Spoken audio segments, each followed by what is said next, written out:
It's been a little while, and thank you, Nick, for getting a random noise in there already. It's just like old times. But yeah, I don't remember if we ever actually had like a formal intro thing in the past, but it's the Fifth Line Podcast coming at you with me, Ben, and then everybody introduce yourself. Dude, we're back. It's me. I'm the Lightning fan, Mike. It's your boy, Nick. Get closer to your mic, bro. Oh yeah, am I good on the sound? No, yeah, you're good, Ben. Eric. Oh, shit. I thought Nick was going to continue. Okay. Okay. You want to restart? No, this is perfect. This is perfect. Okay, this is fine. Yeah, we'll just leave it all We're going in. to look back on this and see how far we've come. Oh yeah, sure. But yeah, I'm Eric, and I am the Islanders fan because I live on Long Island, not in, for the folks out there who don't know. Yeah, I always said in. Hey, you're gonna be on an island. Well, you know what? Mike. Do you say you're on Montreal? No, that's true. You're right. Damn. All right, and Nick is the Sens fan. Yeah, because he wouldn't even say it. Yeah, He's embarrassed. I didn't say I was a Habs fan. He's but, embarrassed. You're both embarrassed. No, actually, the Habs are in a decent spot. No, I feel really good about the Canadians going forward, actually. So let's talk about that. Let's talk about that. Yeah, we wanted to start with our four teams with where they're at after the offseason thus far.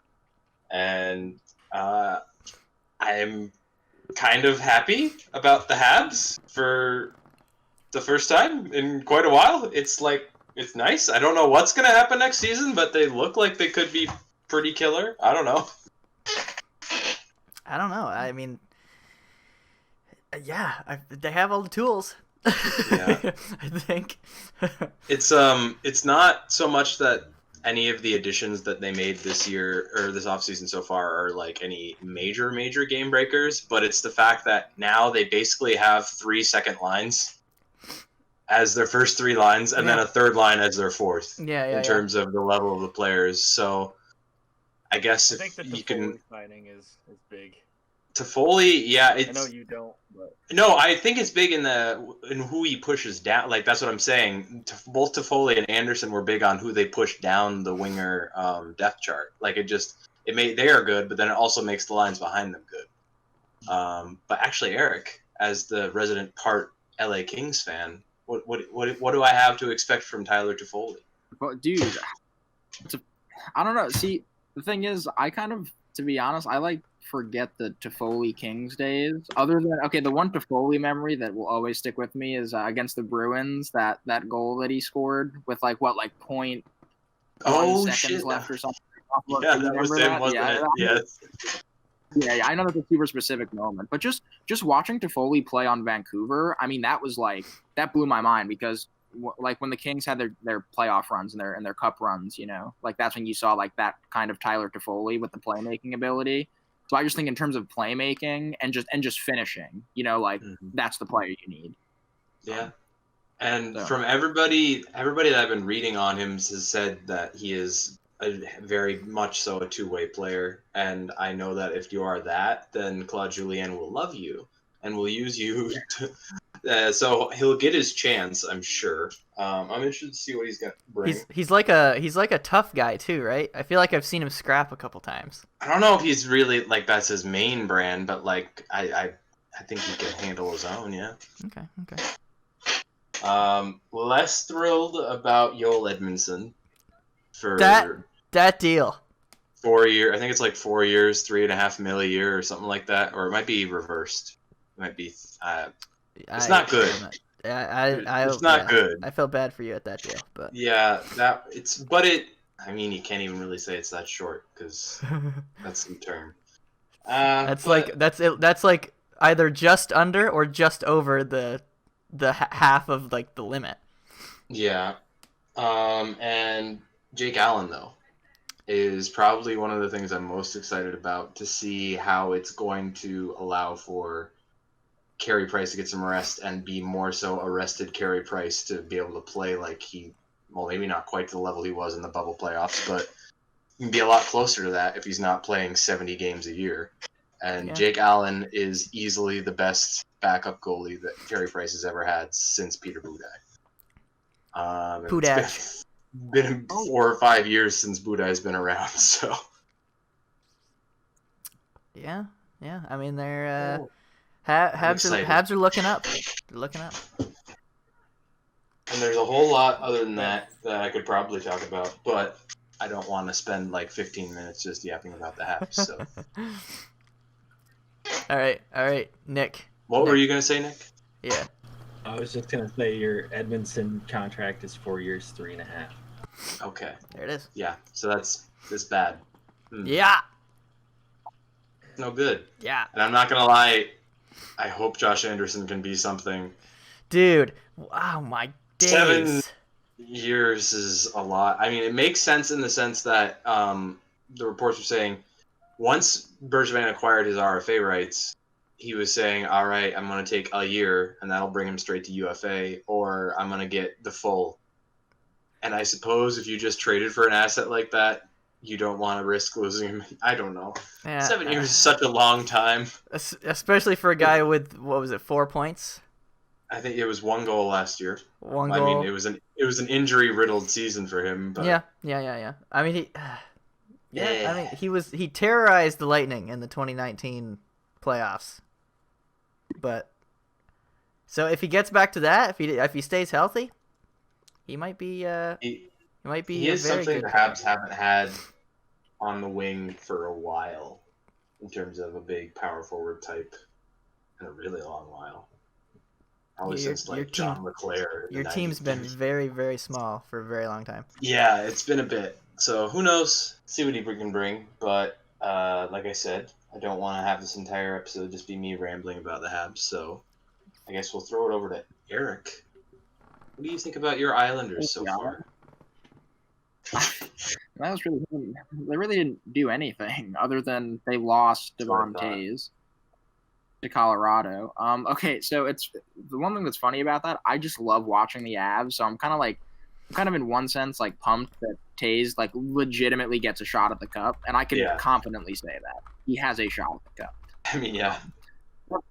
Yeah. That being said, though, I don't know. I think the whole Islanders playoff run, like again, when you keep looking at the names on their roster, like it's great that they can, like grind teams out and, have a deep run. But I don't know. To me, it just comes back to coaching again. I think the Islanders need to, they need to move some people around. I honestly don't know the answers to like who you should move and who you could get. I don't think they need to move anybody.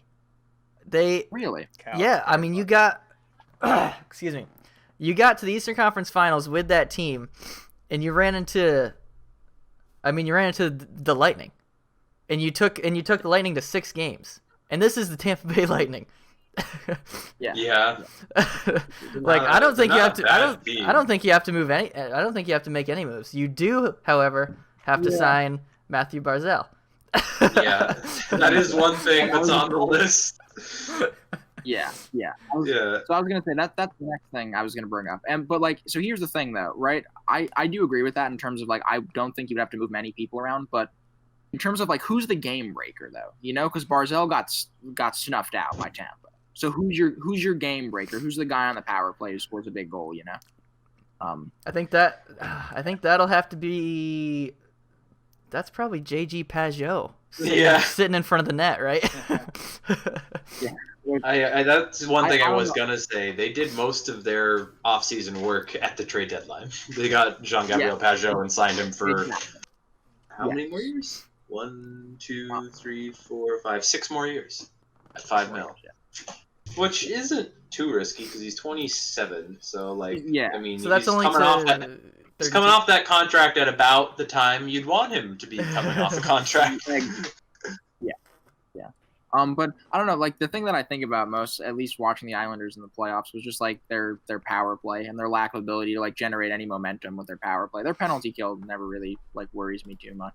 But I don't know. I always just think to myself, I know this is a hypothetical, but like if Panarin took a deal with the Islanders instead of the Rangers and they had Artemi Panarin that deep in the playoffs, that might be a game breaker, For sure, yeah. But That's pretty much it with the Isles. Not too much to talk about. I know with Tampa too. What's the off season look like for the Cup champ? Is it my turn? I was gonna say you guys lost Grice, so that kind of sucks. Oh yeah, we lost Bryce too. Thomas Bryce, what a great man. Love that guy. Where'd he go to? He was playing out of his Detroit. mind, and then he went to Detroit. Detroit's grabbing. Detroit has grabbed like quite a strange assortment of players.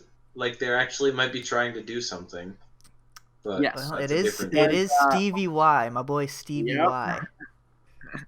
He's making some moves. I think we have Nicholas took a next shot on Bobby the Ryan list. too. Bobby all Ryan, right. yeah. Did he? Yeah. And Booby said no, or did he say yes? Did I miss that? No, he went to Detroit. Oh, he did? I think. Yeah. Got 1 year, $1 million. He was actually somebody I wouldn't have hated if the Habs had gone for as a cheap deal. But He was in a tough spot. going He was from never gonna be successful the Bobby Ryan, well, no, that's a lot of people. Go Power Rangers, am I right? Yeah. All right. But going off that Bobby Ryan, It was the best thing for Bobby Ryan was to get out of Ottawa because he was in a tough spot there. can you let me Yeah, let's segue, jump into Nick? the whole Ottawa. Yeah, talk about your Senators. It's been an interesting offseason to say the least. I personally am excited about the Murray signing, but that's a lot of money for the time they locked him up for, and he's 26. Still young, which is good. That I takes hope him. he That can rebound. that takes I him hope to he can 32, rebound to right? form. Does it? 30. Yeah. 30 when the contract expires.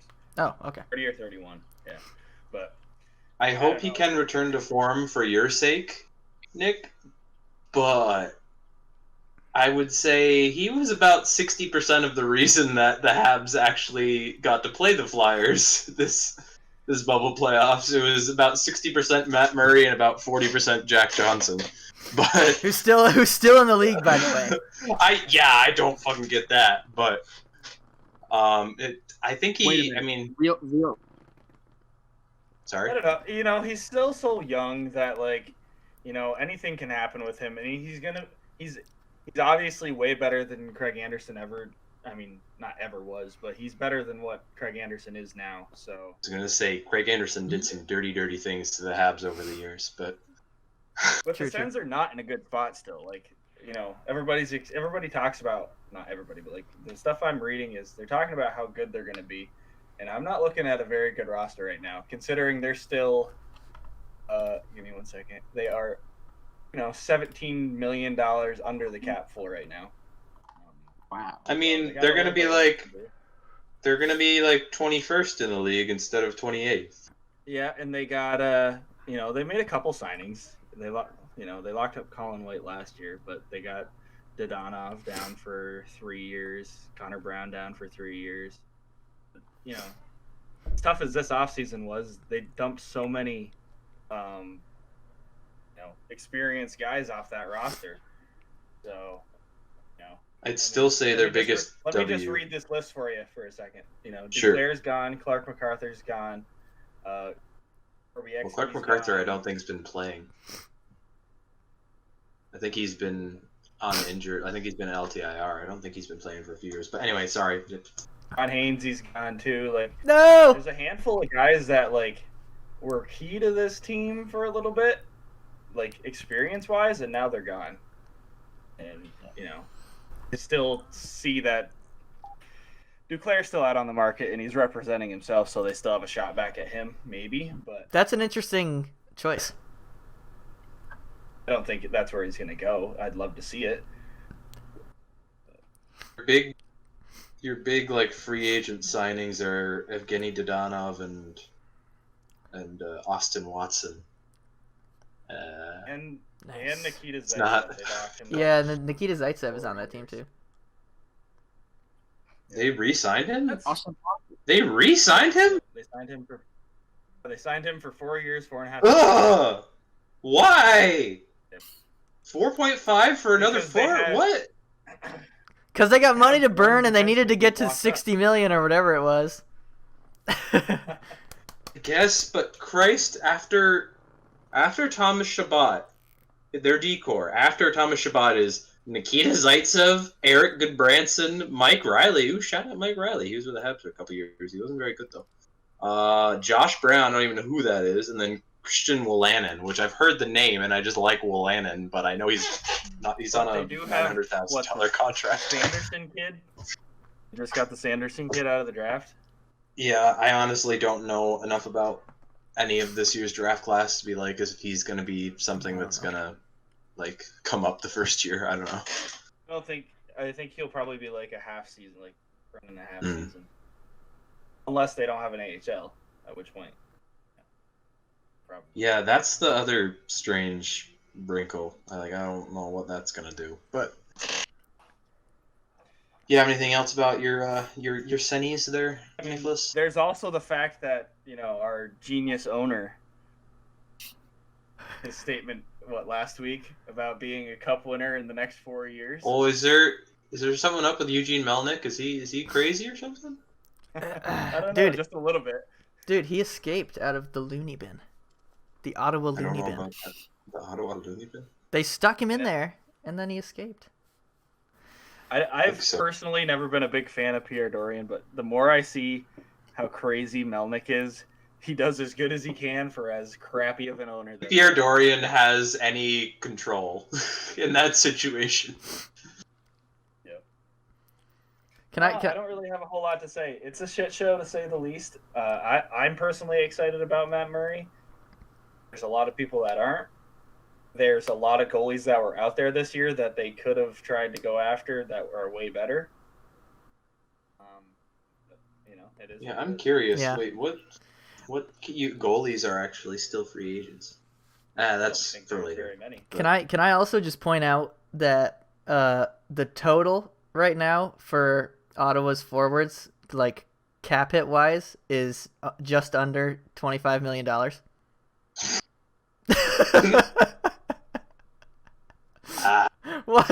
What is that? Oh. That's bargain shopping. Yeah, it really is. That's what they do. They have four your guys. boys could grab the Hamburglar again. He's on the market. Corey Schneider's out there. Yeah, I don't know if you want Corey Schneider though. He's well past his prime. Yeah. I don't know. I think it's been like at least 2 calendar years since he's won a game. Don't ever forget, though. Don't forget about Fleury. Remember Fleury? Yeah, I actually noted that later in the show. All right. Is it my turn? Should I go? I mean, when Fleury... No, go ahead, Nick. Go ahead. No, what were you gonna say? I was just gonna say, yeah. To your point, Fleury goes to the Golden Knights and he plays great. So who knows? That could go well. Has a resurgent season. Just because I looked it up, Corey Schneider last year started in 11 games and he was 3-6-2 with a 8.87 save percentage. I don't think you want Corey Schneider. Dude, pick him up. He's gonna go to Seattle next year, and he's gonna fucking wreck everybody. But on to nicer I don't know. I don't know how you feel about how this offseason's going, Mike, but you lucky bastard, you just got a cup, so I don't care. Yeah. That's right. Congratulations. Listen, this should have been theirs last year, and they choked. So they just delayed it by a year. A year and almost 2 years. Year and a half. But yeah, so they won the cup. Super hype about that. And then I let the cup winning aura, I rode that for a week, and then I looked at Cap Friendly and was like, oh no. So I'm pretty sure right now I think they're 2-point-something million underneath the cap, which is nice, but they still have Mikhail Sergachev, Anthony Cirelli, and Eric Chernak as RFAs. And if you they need to re-sign Sergachev. Sergachev, they need to re-sign, and if you have been watching, he is probably a $4.5 million defenseman minimum. The way he handles the puck, the way he doesn't panic in his own end or at the blue line. I think you'd be lucky down that to get it. That's why I said minimum.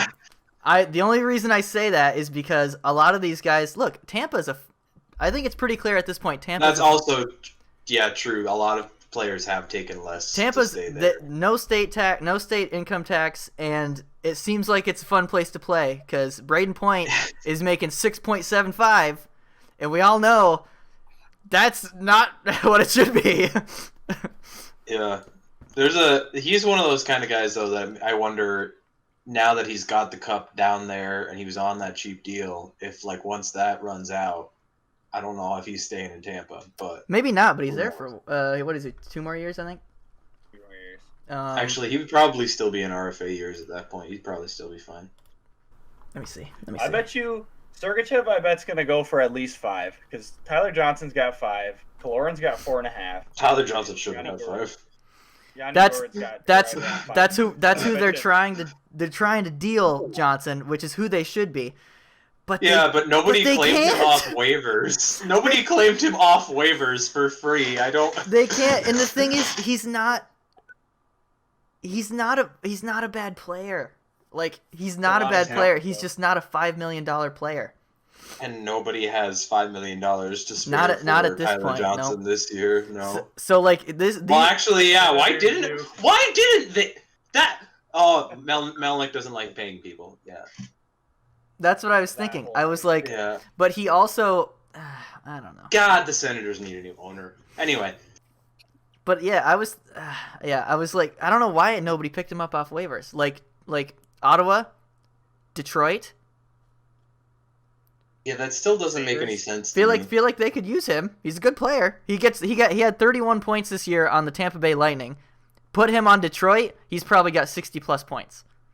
Yeah, if you playing as a first line center, probably. Yeah. But so their options are, they couldn't trade him. Nobody took him off the freaking waivers. So their options now are pretty much see if somebody feels like taking him, or they can send him to the crunch, but $4 million of his cap hit still counts against the Lightning. So they only clear up $1 million of cap space, which just doesn't make sense. I was looking at the cap friendly for the Lightning. I was like, oh, you have $2.8 million in cap space, and then I realized, yeah, Sergachev Sergachev and Cernak are up. He's taking up that. Yeah, yeah. Cernak, I could see going for like. I could see him maybe getting him for like 2. I was gonna say that 2 is probly going to just Eric Cernak, and then you still got Sergachev. He'll want more. He's a stay-at-home defenseman, but he's a good one. Cernak.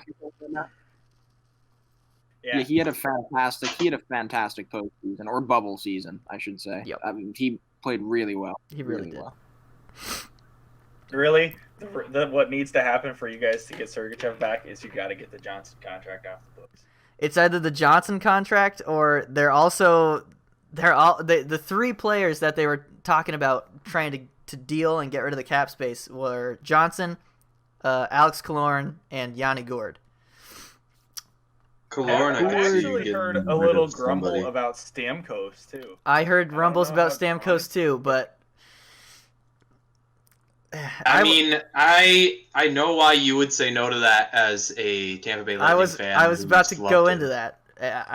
I want to say no, but man, the dude gets injured so much. He played less than 3 minutes in the playoffs. Yeah. We just won the cups without. That's what I'm saying. You guys won the cup with 2 minutes and however many seconds of him. I think it was 2:37. Although he did have a goal. Like, damn. He did, but he's also 8.5 for another 4 years, and he's already 30. I mean, and he already has a massive injury history. And I mean, this is me being a completely not Lightning fan. So I mean, if he's your captain for that many years, I'm sure yes, those feelings. But like, you could probably get a fucking lot for a Steven. I know I don't think they will. They all of the futures. They approached all the first rounders. But what if everybody else thinks the same way? Oh, somebody's dumb enough. Or not dumb, not necessarily dumb enough, but They're willing to risk it. it's Yeah. it's NHL general managers. Like, there's Yeah, they'd always risk it. somebody. They'd risk Jack it. Johnson has a contract this year. There is always somebody. Wait, Eric's got something. that's what I was gonna say. The fact that the Rangers picked him up as an Islanders fan, I'm just like, yes, just utter satisfaction. Easy, Believe easy me, goals. he's gonna get turnstiled by Barzal so many times. It's gonna be great for you. Or I was thinking, should I just pick up a Jack Johnson Rangers jersey just because I'm that happy about it? I mean, I don't know if I would do that, but I'm not gonna do. I can't tell you how to spend your money.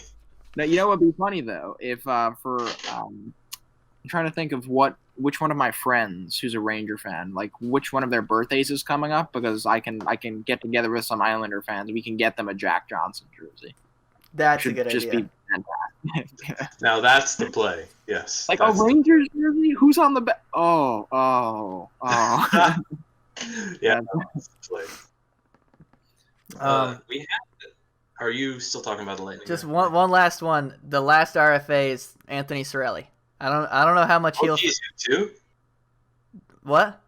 I said OG's him too. Yeah. I don't know how much he'd fetch. He'd had a really good couple seasons, but he got kind of flat in the bubble playoffs. He didn't really do all that much. He did get he got the OT winner against the Islanders in Game 6, which is nice. But I think and again, Cirelli though, again, young guy, pretty good two-way player. oh yeah, he's already been on Selke ballots, I think. Yep. I'd be very. So you might have to get rid of both of Stamkos and Killorn if you want to keep all three of those guys. I'm looking at that now. I'm thinking about the money. Yeah. Like. You're moving on. You're moving on from one of those. They're moving on from one. I think I'm pretty sure at this point they're moving on from one. And if my guess is if they're gonna move on from any of them, it's gonna be Chernak. Yeah. I think so. Cirelli is a good two-way player. Sergachev they can't move on from because he's like mini Russian headman. Yeah. Yeah. I think they'll move on from Eric Chernak. I think they'll find some way to clear the cap space, and I think they will hopefully get some team-friendly deals. And yeah. I hope Julien Brisebois big brains it. Me too. I want a Steven Stamkos trade. Let's go! No! I just You just got the jersey, I know. I just got this! I can't Yeah. That's a jinx, my man. It's gonna happen now. I was say almost every jersey of a current Habs player I've ever gotten, they've gotten traded away after. But oh God, was it a curse? I'm gonna be Wait, did anyone see that? Did anyone see that quote? I don't know if it was Stamkos talking, but he explained the goal that he scored for 2 minutes or whatever. I think it was like he had like an abdominal injury, and he said, he's like, I went past Lindell and something probably like tore again. Yeah. He was like, as soon as I went past Lindell on the boards, I felt a tear. And then he just casually he's like, you know what? Since I'm probably not gonna play for the rest of the bubble, might as well just go bar down ski. Just Friggin' right, dude. He's got to make it count if he's going to be wrapping it up. Don't say that. I was talking with Mike right after the Lightning won, and I sent him a screenshot that Brian sent me about all the injuries that the Stars had too in that playoffs. And that team was absolutely decimated. That team was pretty demolished. There was something besides Radulov. Every single one of the Stars for like the big forwards they have were all hurt. Because I'm pretty sure even Jesus, what's his fucking name? Sagan. He had a broken wrist or Sagan was messed up. Yeah. What about Pavelski? Pavelski, yeah, he was hurt too, and then I don't remember what it was. Are you sure? Their goalie was hurt too. Khudobin was? Khudobin, yeah. I know Khudobin Bishop had was. going on that whole playoffs too. No, they were definitely messed up, and that definitely helped. Like a week ago. That definitely helped, but I still think 2015. I think the Lightning get the cup in 2015 personally, if they don't have. I mean, if Tyler Johnson had more than 1.5 wrists. Tyler Johnson has 2 healthy wrists, and Ben Bishop has a healthy nutsack. Braden Point this postseason was like, "Hey Johnson, this is how it's done. I'm not going to injure my wrist, and I'm going to do exactly what you did in 2015, except better." Yeah, 1 goal better and 1 cup better. Yeah. And now we want to move you and your $5 million out of Tampa. That is, dude, that is true. Poor TJ. It's the same thing they did with Bishop, though. They shipped Bishop out right after that, too. Yeah. Oh, yeah. That was low-key one of the best moves that the Lightning could have ever done, is get him out of town, because he's been nothing but injured with the Stars. He's been. He did win a Vezina trophy. He's still been really good. Yeah, he did win a Vezina trophy with them already. Like, he hasn't been terrible, but yeah, no, he's always kind of been an injury. It's going to be interesting to see what they do next year now that they got Khudobin back and that he's kind of proved himself. Yeah. Or they're just going to run and have the best goalie tandem in the league. Yeah, I was going to say, especially with how compressed the schedule is going to be looking to be, I'm excited about that. I'm not going to lie. I don't like the sound of the $15 million in cap space it takes up total for this 1 year, but they weren't using that fucking cap space anyway, so they filled it up. I don't feel bad about that Jake Allen carry price thing at all. But before I get ranting about the Habs again, yes, indeed. Let's us cool kids, me, Mike, and Eric anyway. Yeah. Let's talk about the bubble playoffs because this fucking loser over there was too busy watching the Cubs. Wait, it was baseball. Listen, I don't give a fuck what you say about it. Baseball season. Oh, it was hockey on you. Literally, all four sports seasons were going at the same time, and I was so happy. Did you watch any got hockey? Knocked out of the playoffs first round. I watched the Stanley Cup. I had no other reason to watch anything else, Ben. It's not like the Senators were there. It's fantastic. It was really good. Like, the players were all like as rested and healthy as we've ever seen for a play. Like, I thought the hockey was good. I thought the hockey was incredible, and it was all day. Yeah, that was the best part for like the first one or the qualifiers and then like the first 2 rounds. Dude, it was just all day hockey. I was this is incredible. Yeah. No, that killed. That was pretty awesome. Just turn the TV on. There's hockey. Yeah. I was like, sweet. Yeah, no, I still think you're insane for not watching that sooner, Nick. But, never gonna... Hey, we all make mistakes, I'm human. What are... I mean, obviously... the Cubs this year, Ben. But yeah? Well, I mean, that's most of their years. Ooh. All right, hold on one second, guys. Real quick. We're sponsored by Bauer. Some sort of equipment. Please, send us things. When we release this video, we're tagging Bauer in this, and they're going to sponsor us. I've been using these roller blades. I mean, if you want to, yeah, that'd be great, Bauer. One thing I will say about the bubble playoffs, or one thing I saw people saying is, because somebody had to win, and whoever won, there's gonna be people saying it doesn't fucking count. Yeah. And so somebody, I forget who it was, but they said it took away. What did they say? It was like it took away the travel, like the difficulty of travel, which is true, but they also were like stuck in one hotel. But also, in both cases, all right, with the travel thing, both teams are traveling once you get to the Cup Finals, so it's affecting both teams there. And then in the bubble, both teams aren't traveling, so it's still the same. I don't get it. Like, it's very true. I what do you mean? No, like I can maybe appreciate somebody. I'm sure there's an argument somebody could give me that I might be like, okay, sure, yeah, maybe this is a little, but that is not the one. Yeah, no. I don't know. No, it was a terrible argument. Whoever it was that I saw, whoever tweeted that. I think it might have been Yeah, Damian Barkley. Cox. It might have been, dude. That sounds like a Cox move. Barclay He's Goodrow called him out for it. Barclay Goodrow, He I did. think, was the one who called him out. He did. I saw it. It was incredible. I think that was Damian Fox. He's just a friggin' chode. Oh, did you say Fox? Or Cox. Cox? Damian Cox? Yeah, Cox. I did say Fox that second time, though. Adam Fox. The bald guy? Damian Cox, yeah. At Damo Spin. Yeah. He's a cock.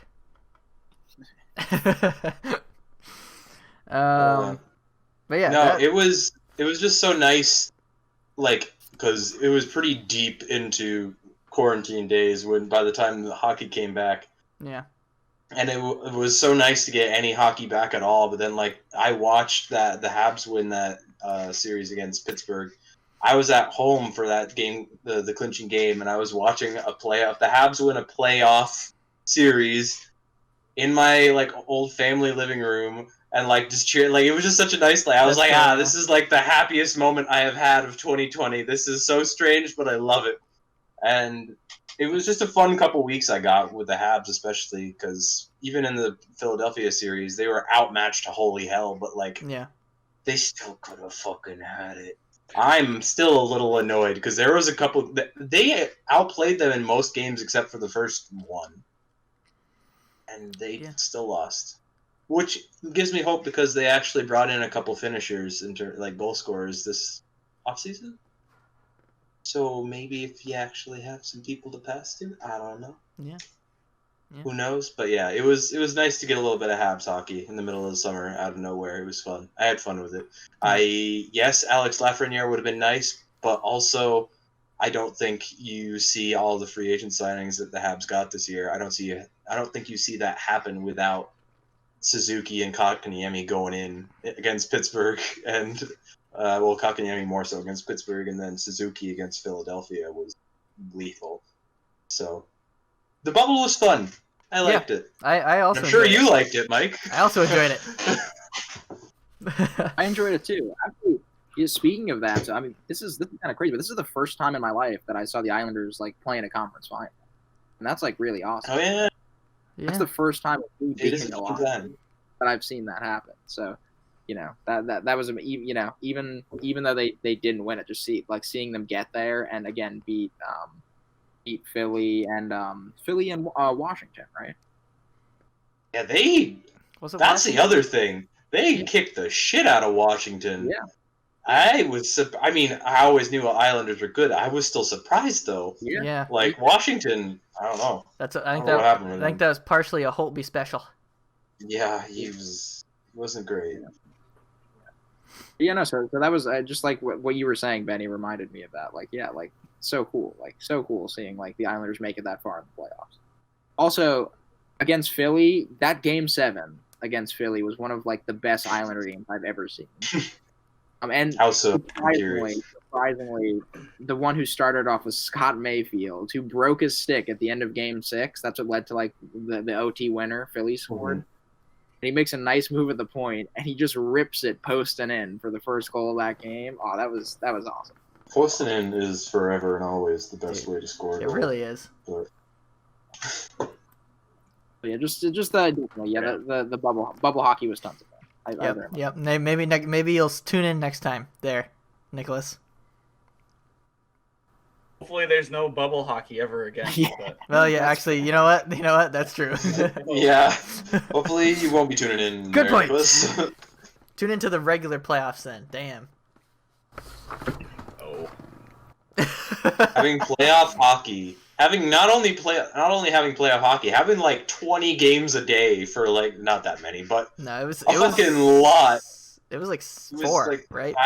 4 or 5 most days, yeah. In the qualifiers, like it was like 2 for me. Wow, it was so. And then the round robins weren't awesome. I will say those games were kind of weird. those sucked, dude. The Lightning were barely trying. It looked like I was like, this isn't good. But actually, the only team that looked really good in the round robins was Philly. Yeah. Then they kind of shat the bed. draft after those bubble playoffs and your Lightning Stanley Cup there, Mickey. We have the off season, which we have already talked sort of our very team specific off season bits. But you had put in the lineup draft. I honestly didn't pay that much attention to the draft. I didn't either. I didn't know I didn't know if anybody would have anything. Nick's team got a couple high picks, so I didn't know. If Nick, you were probably paying attention considering that the Senators had, what was it, 2 or 3 and 5? It was 3 and 5, right? Yeah.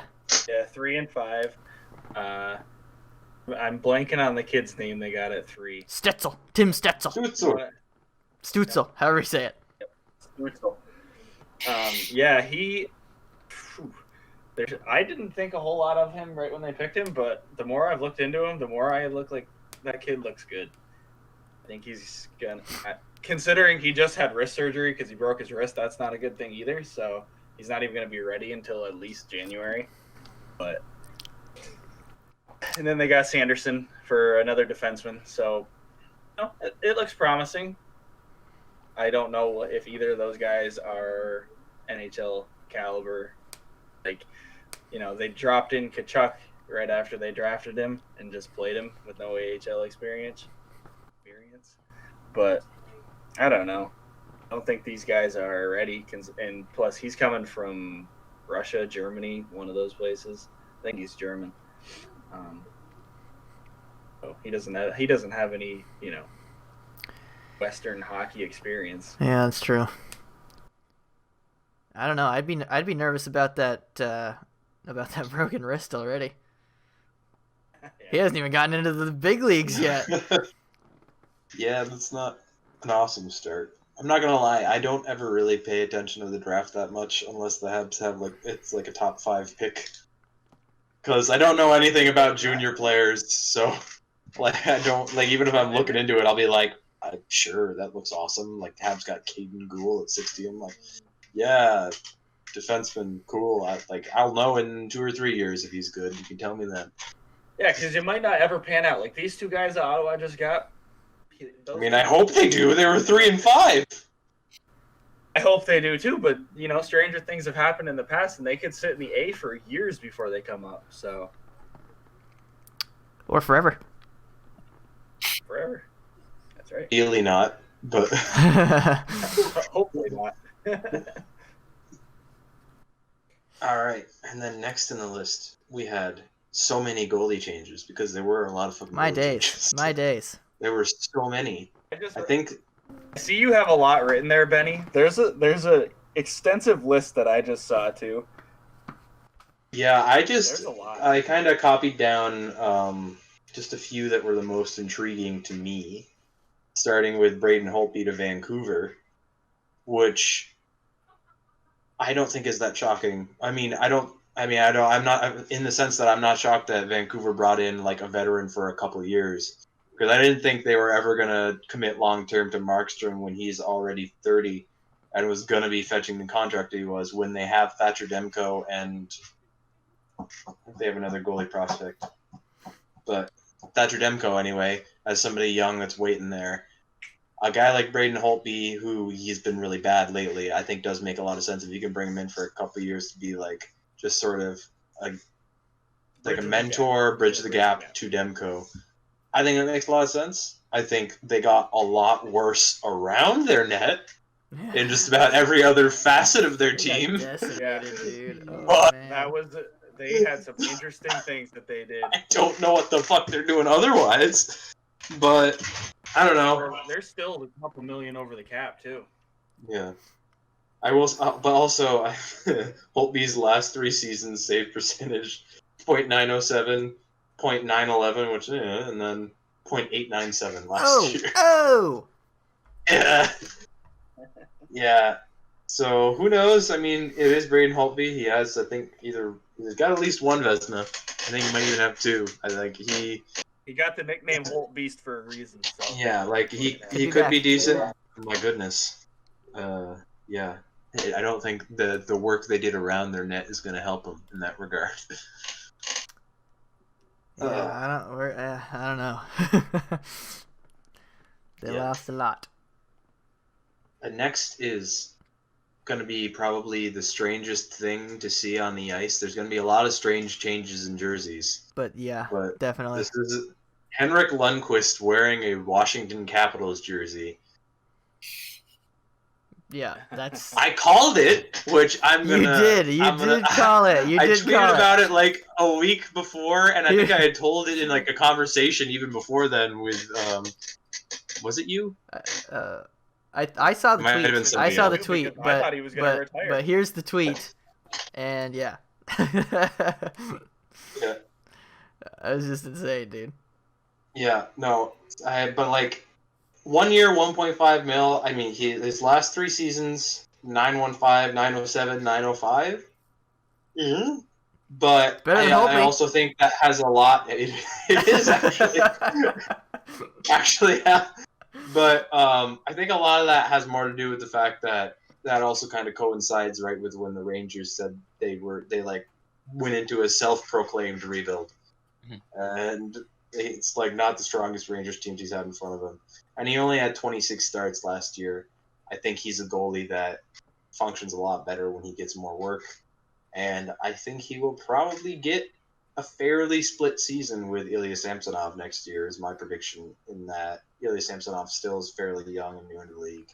I think if you can give like a 40, maybe not necessarily 41-41, but even if like you want to get Ilya Samsonov the majority, give him like a 50-32 split. I think that could be really nice, having a Samsonov, I've heard it both ways, but him and Lundqvist together, I think that could be pretty nice. I agree. Yeah. Washington, I don't know. They're confusing because they still got so much good. They do. They do have a lot of good. The last 2 years of playoffs have been... I don't know. Dude, they've been there already. It's like, how big is another one? How important is it really? I mean, They got their cups. They can go to the side now. Let other teams win.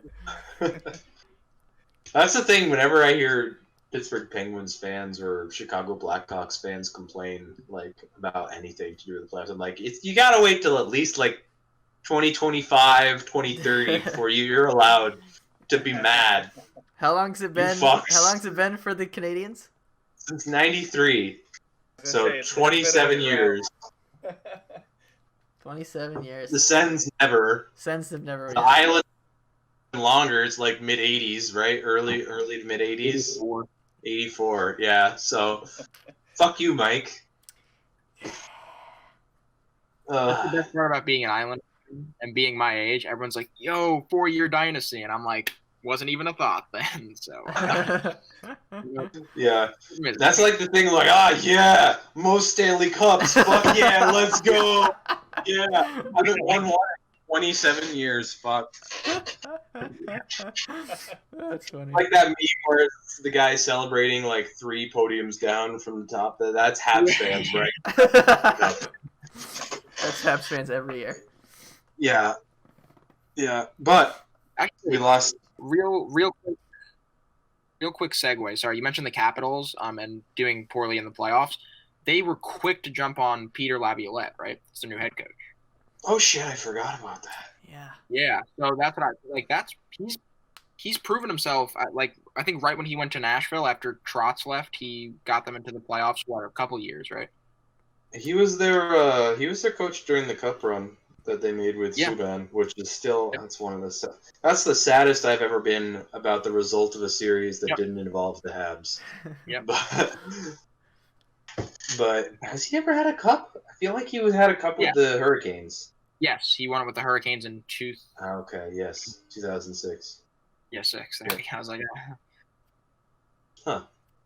Which we're going to get to that later, too, because it's involved in another point. Okay. But, what were you saying about the Capitals, though? Oh, no, that was pretty much it. I just remembered that Peter Laviolette. Like, I completely forgot about that because Todd Reirden, who picked up the Penguins, were quick to pick him up, which was Oh yeah, he grabbed him as an assistant. Yeah. Yeah. I don't know what the Penguins. That's the other thing. Actually, before we go on to Markstrom, what the fuck are the Penguins doing? Holy hell! Did Bergevin break them? I don't. What are the Penguins doing? I feel like I know they signed Cody Ceci. So That was they're- interesting. For like a $1.5 million contract for Cody Cease, absolutely garbage. That was interesting when I saw it. Even the Senators were smart enough to get rid of that trash defenseman. Oh, listen to He's so Nick. bad. Oh, Oh, got him. like, what ads did they make? I mean, yeah, bringing back Evan Rodriguez. They brought in Michael Matheson, who is signed to 4.875 for 1, 2, 3, 4, 5, 6 more years. For Michael Matheson, Oh, that's a they bad brought deal. in Cody Ceci. Like, I don't know, man. I don't know. They're okay in goal because they honestly always should have been starting Tristan Jarry against the Habs. They probably would have won if they did that. I don't know though. They're confusing. Like, yeah, Kasperi Kapanen's gonna save you. That's for sure. Steve Dangle about him. I bet you he won't. I think Dangle is real happy with the Toronto going forward. Yeah, which is also on our list. But yeah, sorry, I wanted to yell about the Penguins for a bit. But going back to the goalie changes, next up is a guy we've already talked about a little bit, Jacob Markstrom, who showed himself to be quite the goalie in these playoffs that Nick didn't watch, so he wouldn't know. I don't know about 6x6 though. That he's the best one out there. He's the best goalie out there? Oh, I'm saying he's proven himself, and he's one of the top tier goalies out there in the league right now. I mean, he's good. The Senators would have went after somebody like him, or Darcy. He's good, but I don't like. He's good, but I actually thought he's kind of only had a couple good years. I actually looked into it. He had a 9.15 in 2015-16, and he's been a 9.10 or above ever since, with 9.18 last season. So he's actually been pretty shockingly he's not been like a Vezina caliber goalie every year, but he's always been decent for like the last 5 years. Okay, that's not nothing, but he's already 30, and they just gave him 6x6. Yeah, that's a long time. Calgary fucking needed a goalie though. They did, and that's the best goaltender situation they have had in years. Because among all signing Markstrom, they already still have David Rittich, and then just for funsies, they signed Louis Domingue to $700,000. And Louis Domingue is not by any stretch an amazing goalie, but Mike, I think you saw him recently. He was serviceable. He's no slouch. He was part of the he was part of the record tying Tampa Bay Lightning regular season team. Yeah. I think he had what 10 wins, I think. So he didn't play. Yeah, he didn't play all that. A crazy amount of starts, but he didn't play all that much. But when he did play, he obviously had the 2018, 2019 Tampa Bay Lightning in front of him. So. But I think any year that you're not going to be going into it having Cam Talbot be your starter, it's going to be better for Calgary, I think. So. I don't hate the Markstrom deal a ton, but I think towards the end of it, they could not be loving it. But I think that's most contracts at this point.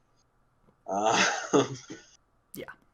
And last in the line of interesting goalie changes I had found was Corey Crawford. Yeah. Montreal native. Yeah. Actually, might not be Montreal. I think he's just in Quebec, but lives near Montreal. Quebec native. But going to New Jersey, which I still don't know what the hell they're going to try to be next year. Dude, but they're going for what the did y'all think about?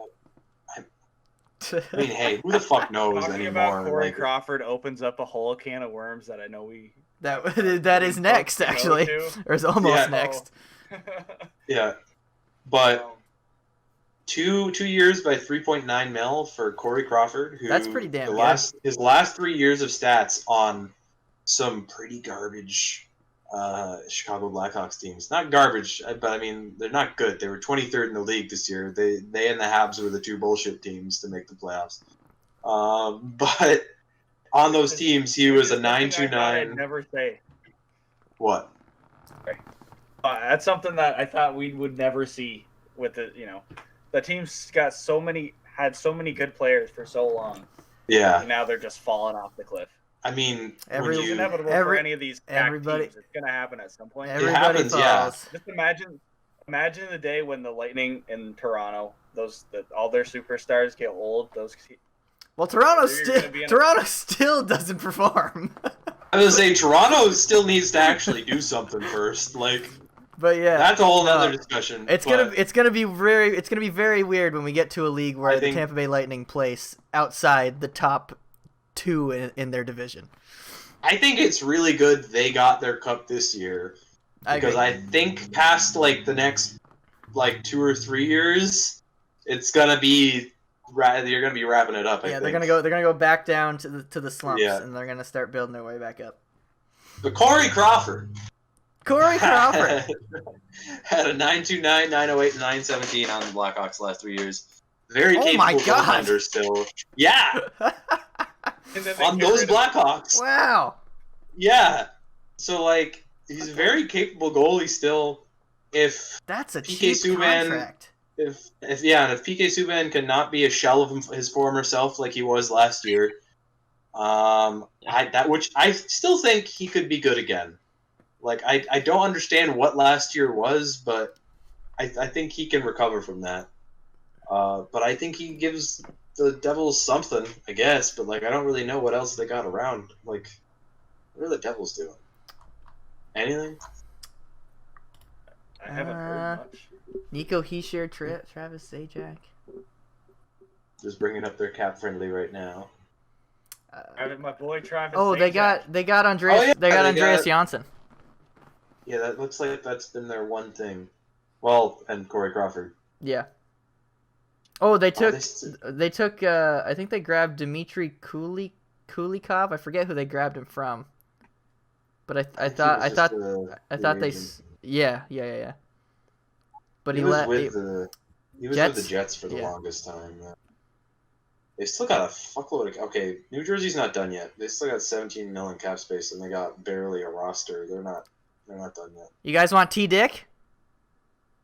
Yeah, there's still a handful of decent free agents out there too. Mike Hoffman's still available. Duclair's still available. There's still going to be some action going on within the next. That was something that. Or so, but I think Dangle was saying. These guys are definitely not going to be getting signed to what they think they're going to get signed now. Oh no! Anybody who's still there has waited too long.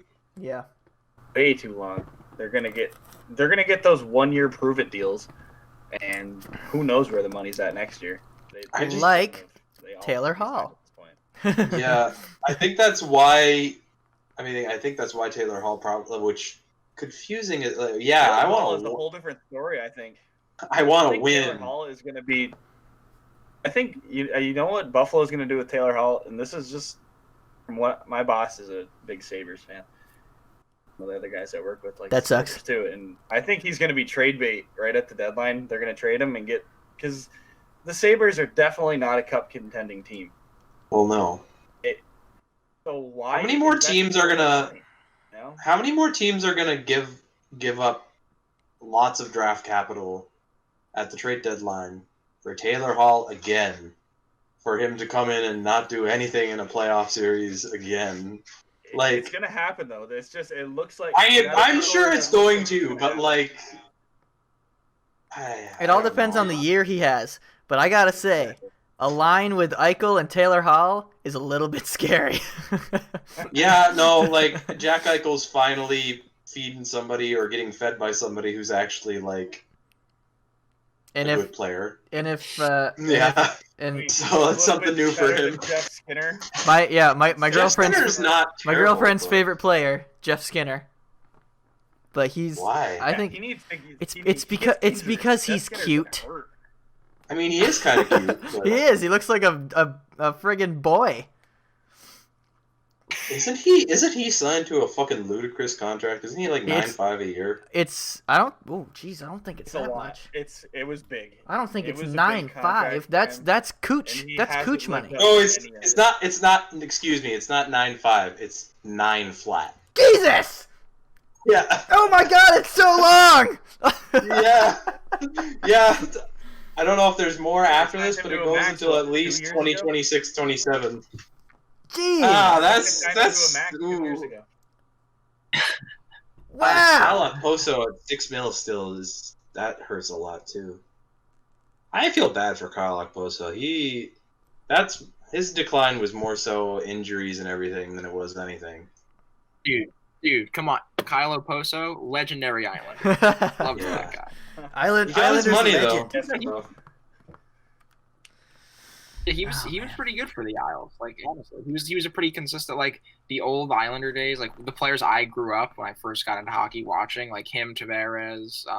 Trying to think. I mean, Bally, he's still there, but like those guys, like Clutterbuck. those were the guys. Yeah.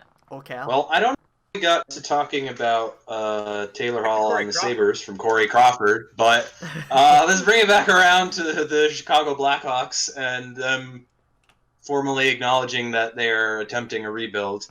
I'll say An attempting unknown because rebuild they're for all of their star players. yeah, which I don't know if that's the way to go about it. If you're like, if you've got two guys that are as central to your team as Kane and Taves, no, you shouldn't let them control the moves you're making, which I think is arguably something they've done too much of in the past. I mean, bringing the boys back when they brought the boys back, whenever that was. You're never gonna win a trade when you're giving up Artemi Panarin to get back Brandon Saad. But I don't know if at this point when you're like, yes, let's rebuild. If not, bringing in like at least letting like Kane and Taves know these guys. that. Yeah, you got to let them know, and if that's something that makes them be like, okay, actually, then could you maybe find a way to get me out of here and get me somewhere where I can actually do something? Because if there's one thing that we saw in the very limited little run they had in the bubble is that Jonathan Taves, and we already knew Patrick Kane was still good, but Jonathan Taves tore the Oilers apart. Like, he had a massive little series against them. They're good players, and it wouldn't shock me if they don't want to be there for a rebuild. I don't know. I mean, I'm sure at this point they're both guys that have become very attached to the city and all that, because they'll be legends in that city forever. They're going to have their numbers retired. They'll have statues. They brought that team 3 cups after them not having a cup for like 60 years or 50 years. So they're like, but dude, the fact and they're that they top didn't 100 players.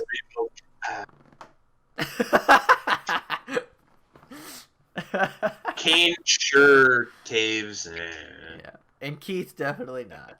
Sorry, man. Oh, I fucking forgot about that. Oh. Yep. I forgot about Duncan Keith in that list. Yep. And Evgeny Malkin and I think Jerome McGinley weren't. Or maybe Evgeny Malkin was. Malkin was not. Yeah, that's dumb. Iginla, I don't think he was. That's so dumb. Yep. Malkin wasn't. Was Iginla? I gotta look. Pretty sure he was. The legendary LA. But yeah, Was it? Jerome. Jerome McGinley was. Oh. Let me look at Jerome McGinley's stats real quick. Sorry, I know this is very, very off topic, but I'm mad. He's Yes, he's Mr. heated. Jerome McGinley with 1,300 points in 1,554 NHL games. Did not make the NHL top 100. 625 goals and 675 assists in 1,554 games. You gotta be kidding Did me, not dude. make the top 100. But let me see here. Jonathan Taves. We're a good couple years late, but Jonathan Taves is Mr. He actually has 815 points in 943 games. That's better than I thought it was. Never mind. he's on pace to Actually, be better, but will he continue that? Yeah, I don't know. I don't know because still can, I think. And he does have 3 remember cups. last season. Not this bubble season, but the season prior. He does Taves have 3 had a- cups. Taves struggled through last season. I mean, So- He did. Chicago was ass. This past season, Taves had 60 points, I think, Chicago's been ass though which is nothing to turn your nose this at. season, and he had 81 points in the year before. He's actually been good. Holy fuck, he had 81 points 2 years ago? I What? don't remember that. I thought he played a lot worse than that. I'm looking at his hockey reference right now. I'm surprised at you. I mean, yeah, they're obviously the two best players on the team. So yeah, They- what they- is the plan Here's the there? Because- for problem that? well, with them, here's the though. thing. Like, Go ahead, Nick. go for it. I don't think they would have to do a full rebuild with two players like that, and then they have Dominic Kubalik, who came in and showed he can be a force. They wouldn't have to go through a full rebuild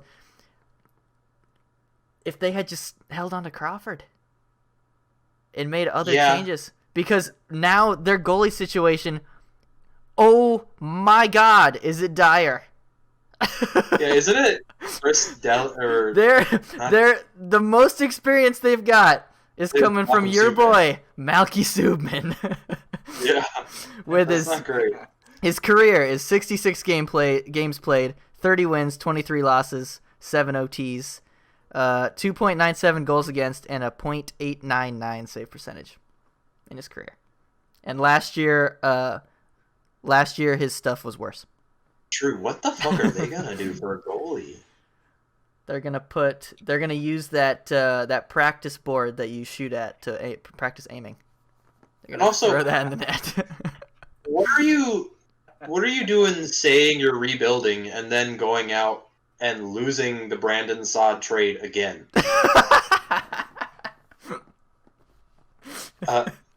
Maybe they They just got more problems than that too, because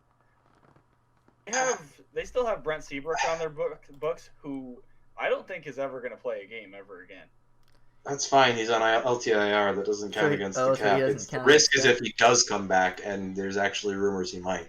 That maybe that's would- what they know he's coming back, so they're like, all right, let's rebuild with this guy. yeah, he's gonna bring it. He's gonna bring I don't his think first he- round pick, first overall. Yeah, wait. Let me look. He's on LTIR right now, I think. Yeah, he's on LTIR, but if I remember correctly, I think. He's got 4 years left on his contract, and if he comes back, he's making 6.8. Chicago Sun Times from a week Definitely ago. Seabrook. What's he doing? What's he up to? I always liked him, but Yeah, he's not what he once Contract will was. cost him. Yeah, he problems was if really he comes good back in the back. day. Yeah, I don't like. I'm looking at the cap friendly right now, and it's not a team. It's Oh, yeah. other than all the way down at goalie. It's not a team that I see going through a rebuild. Yeah. So I'm looking at an article from the Chicago Sun Times from a week ago. Seabrook participated in the July training camp before the bubble, didn't play in the season, but said that he is expecting to be ready for the 2021 season if Nice. they if and when that happens. Nice. So good luck. yeah, he's coming back. Coming back. So yeah, he's got that 6.5 mil in there too. I think Yeah, the that's biggest not good. thing about it is just them shipping Crawford out of town, and he was part of the core of that team for how many years, and just we put ourselves into those guys' shoes. I'm sure we all would be salty about one of your best friends getting shipped out of town when you're still a decent team, Yeah, if Mike and I were still hockey players, I wouldn't get any goals. He got traded. What do I say? I don't have Mike passing to me. What? Fuck. I mean, yeah, we would be, but you gotta look. As good of a team as they probably couldn't hear that. As good of a team as they look at, or as they look.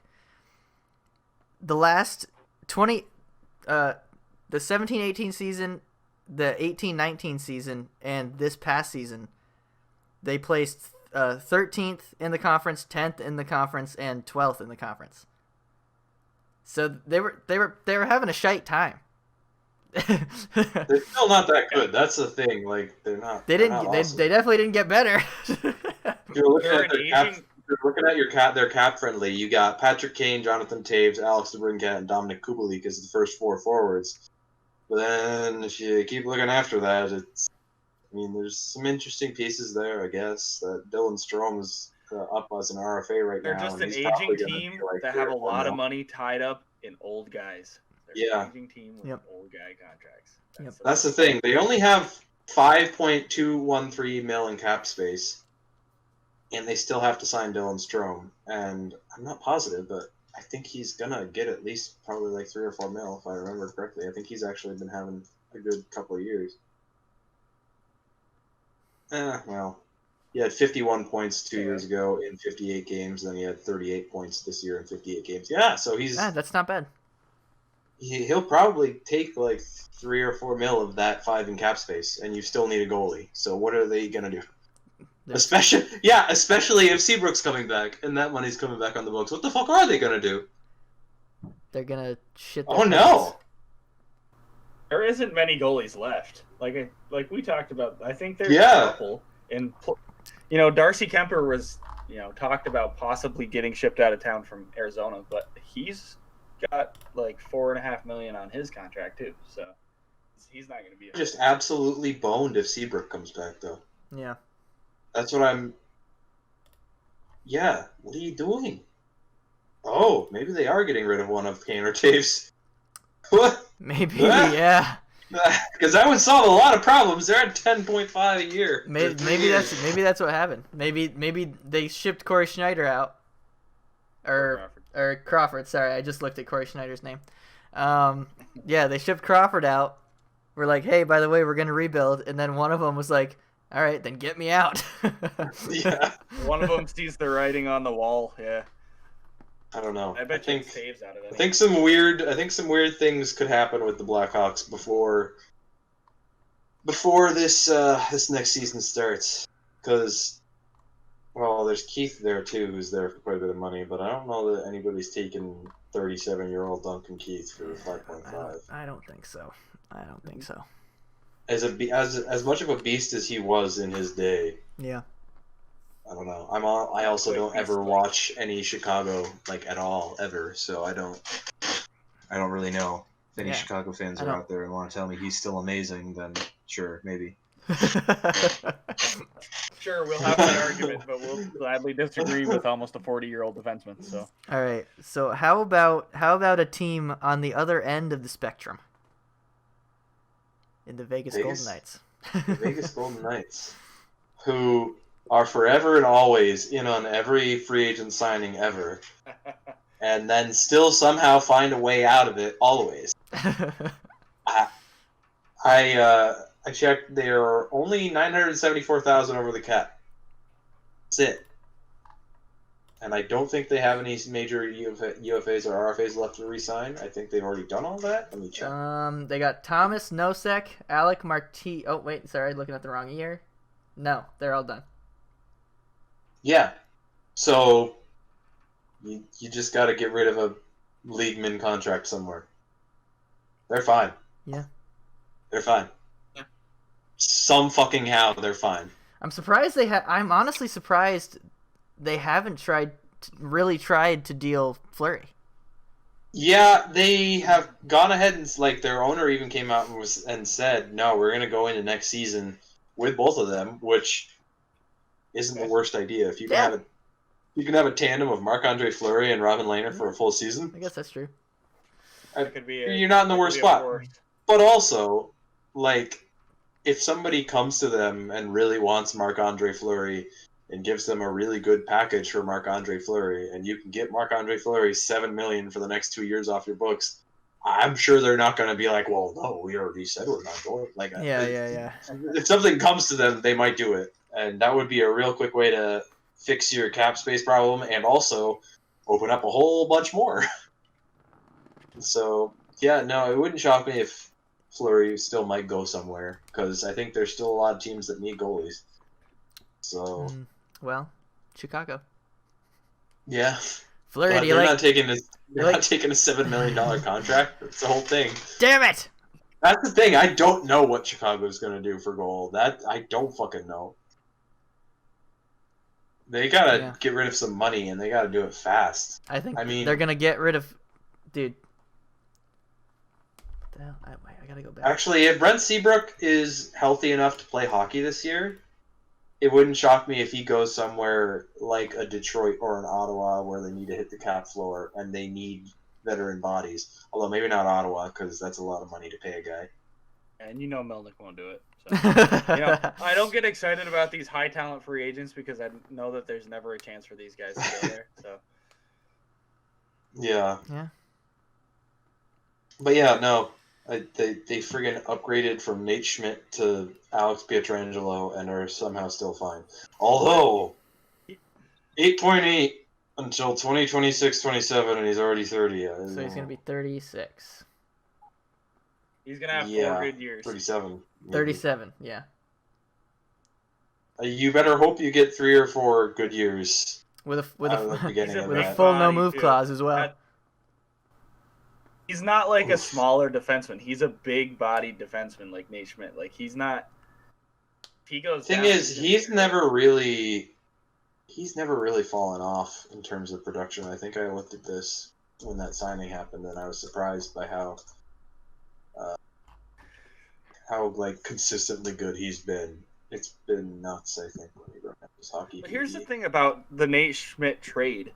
I'm seeing fifth. Oh, sorry. All these guys are.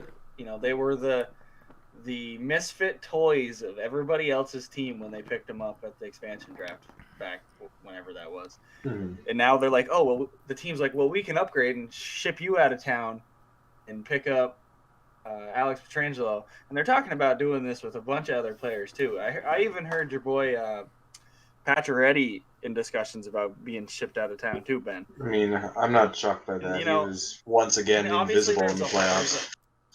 There's a whole business sense behind it too, so like I get it, but I know Nate. For everything I read about Nate Schmidt getting traded, he was pissed because he was part of that core to build that team to where they were. He was. And now he's like, well, now you just can get rid of me. Obviously, if you don't have a no trade clause, the team can do whatever the hell they want with you. But I think that's going to happen with a lot of these guys. Sure, but. Also, yes, if you have the opportunity to have Alex Pietrangelo instead of Nate Schmidt, you do that. You do that. Like, I am not disagreeing at all. Because if I'm looking at his Alex Pietrangelo's stats since 2010-2011, I'm going to go points for each year. Starting in 2010-2011, 43 points, then 51, then 24 in a 47-game season. Then 51, then 46, then 37, then 48, then 54, then 41, then 52. He's 40 or above every year guaranteed points as a defenseman, and he's responsible. Like, he's actually good as a defenseman as well. He's not a Brent Burns or an Erik Karlsson who are, at this point, they're a long bomb, stretch pass, and a prayer, and that's about it. Yep, he's been... his plus minus has been plus every year except one. In 2014, 2015. And plus minus is one of those where it's like, sure, it's not the most amazing stat, but if it's like always good in one direction, it's generally indicative of something. Yeah. And he's plus quite a bit over his career, so not the worst. Not the worst signing. Like I said, I think in the back few years it could get a little rough, but could be a lot worse. But now that we've talked about the one cap space shit show on the West Coast, let's bring up the East Coast version in Toronto. Who, I don't know, I guess they're better. Somebody else start with Toronto. Dude, I think they're way better. I think they're way better. Dude, they got... let me pull it up. Jesus. You think they're way better? Listen, they got... What that team lacked, and I watch a lot of Steve Dangle. I think we all do. What that team lacked, they didn't lack skill in the forwards. They lacked a little bit of defense, but mainly what they lacked was size and toughness. They can't play playoff hockey. They can't. You're right. And they went out and they got a lot of veteran presence on that team either before. It was just a bunch of young guys besides Tavares. That's true as well. And Spezza. Yeah. Oh, that's true too. They got some more veterans. Dude, they picked up so. I feel really good about this team going forward. Honestly, I mean, what they got. I think their best signing is Wayne Simmons.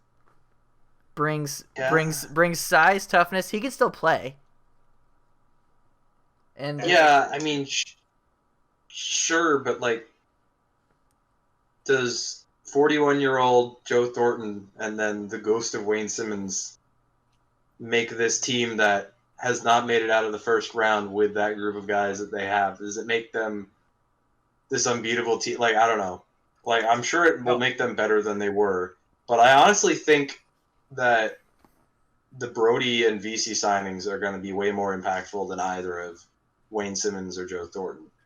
Obviously, could be. The Brody signing's the biggest signing they had. Yeah, I didn't know mention that. That's what they needed because they only had Morgan Riley. They need a partner. Yeah. They need a partner for him. A lot too.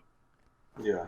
Zachy B. TJ Brody is like the best defenseman after Morgan Riley that they've had in a very long time, and Jimmy Vesey, I don't think he's going to be a game breaker, but I think that contract has a chance of being sneaky good. I think he is just the right kind of player that I think could have a bit of a resurgence on a fast-paced team like them. That, I think, Jimmy is Vesey going to and be Wayne better. Simmons both came from a bad Sabres team. So, I mean, Wayne Simmons was on a Philadelphia team as of last season, and he wasn't doing. No, I thought Wayne Simmons. No, Wayne Simmons was on Buffalo. I'm pretty sure. Played for Buffalo last season. Well, no, he started the season last year in New Jersey, got traded to Buffalo, but the season before, I forgot he went from Philly to Nashville, too. Yeah, in 2018-19, he had 27 points in 62 games with the Flyers, and then 3 points in 17 games with the Predators after he got traded. And then with New Jersey, he had 24 points in 61 games, and then 1 point in 7 games with the Sabres. So he was there at the end. He's not early 2010s Wayne Simmons. I mean, I think he'll probably help them, and I think Joe Thornton will help them in the leadership role.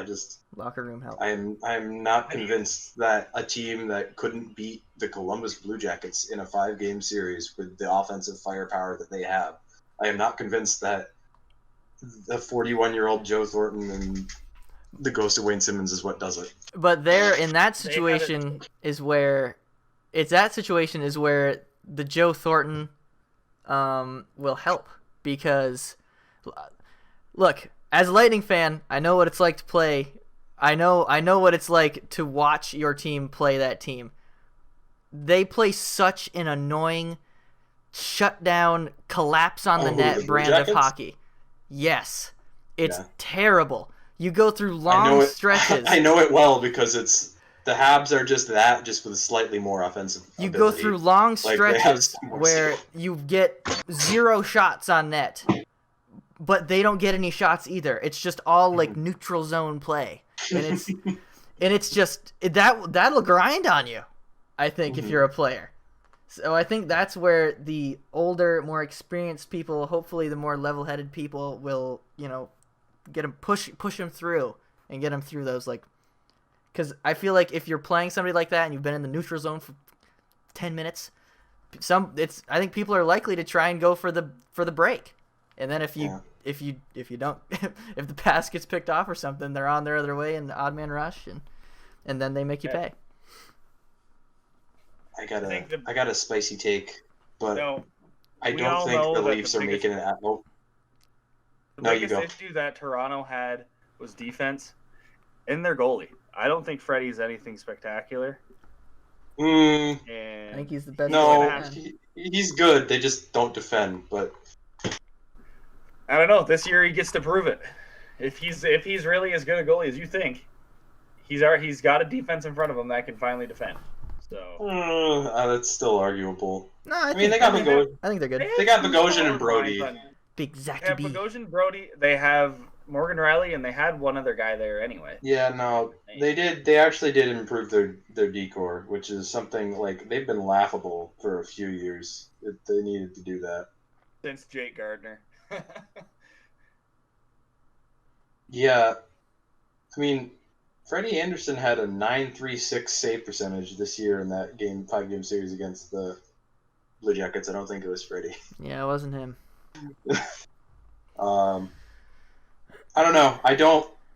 This is a hot take, but I don't think the Leafs are making it out of the first round of the playoffs while that group of 4 is there, being Wow, the big being four. Tavares, Matthews, Nylander, and Marner. I think one of them's going before they do anything.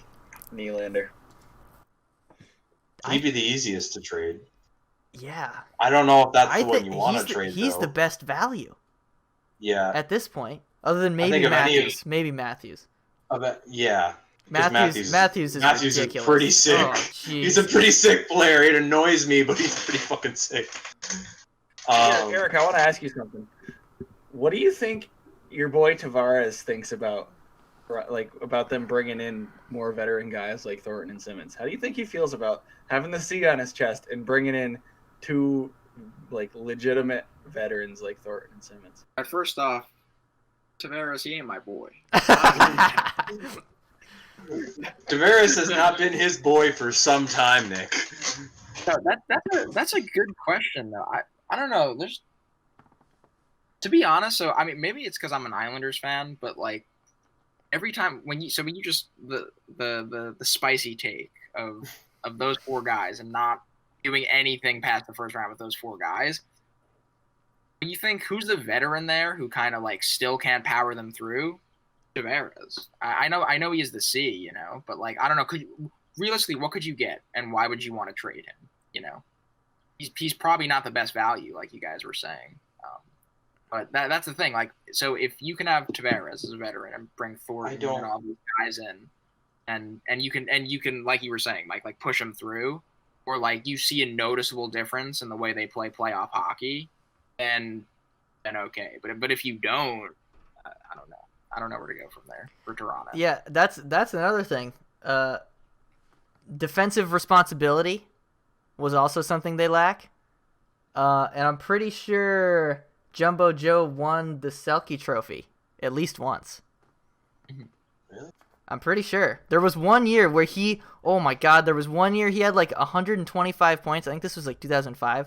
Like 125 points and he won like the Art Ross, the Hart Trophy, and I'm pretty sure he won the Selke that year too. Like he had an unreal season apparently. I don't think I was watching much hockey back then as a 7-year-old, 6. He has not had a Yeah, Selke. that was hasn't? early days for him on the Shark. No, he's not had a Selke. He's had an Art Ross and a Hart Memorial. He's not had a Selke. But he's also, yes, I don't think bringing a guy like Joe Thornton in on a leagueman contract is never a bad thing to do. I just also don't think it moves the needle that much. Joe Thornton reminds me of Andrei Markov in the sense that his knees, they're not real human knees anymore.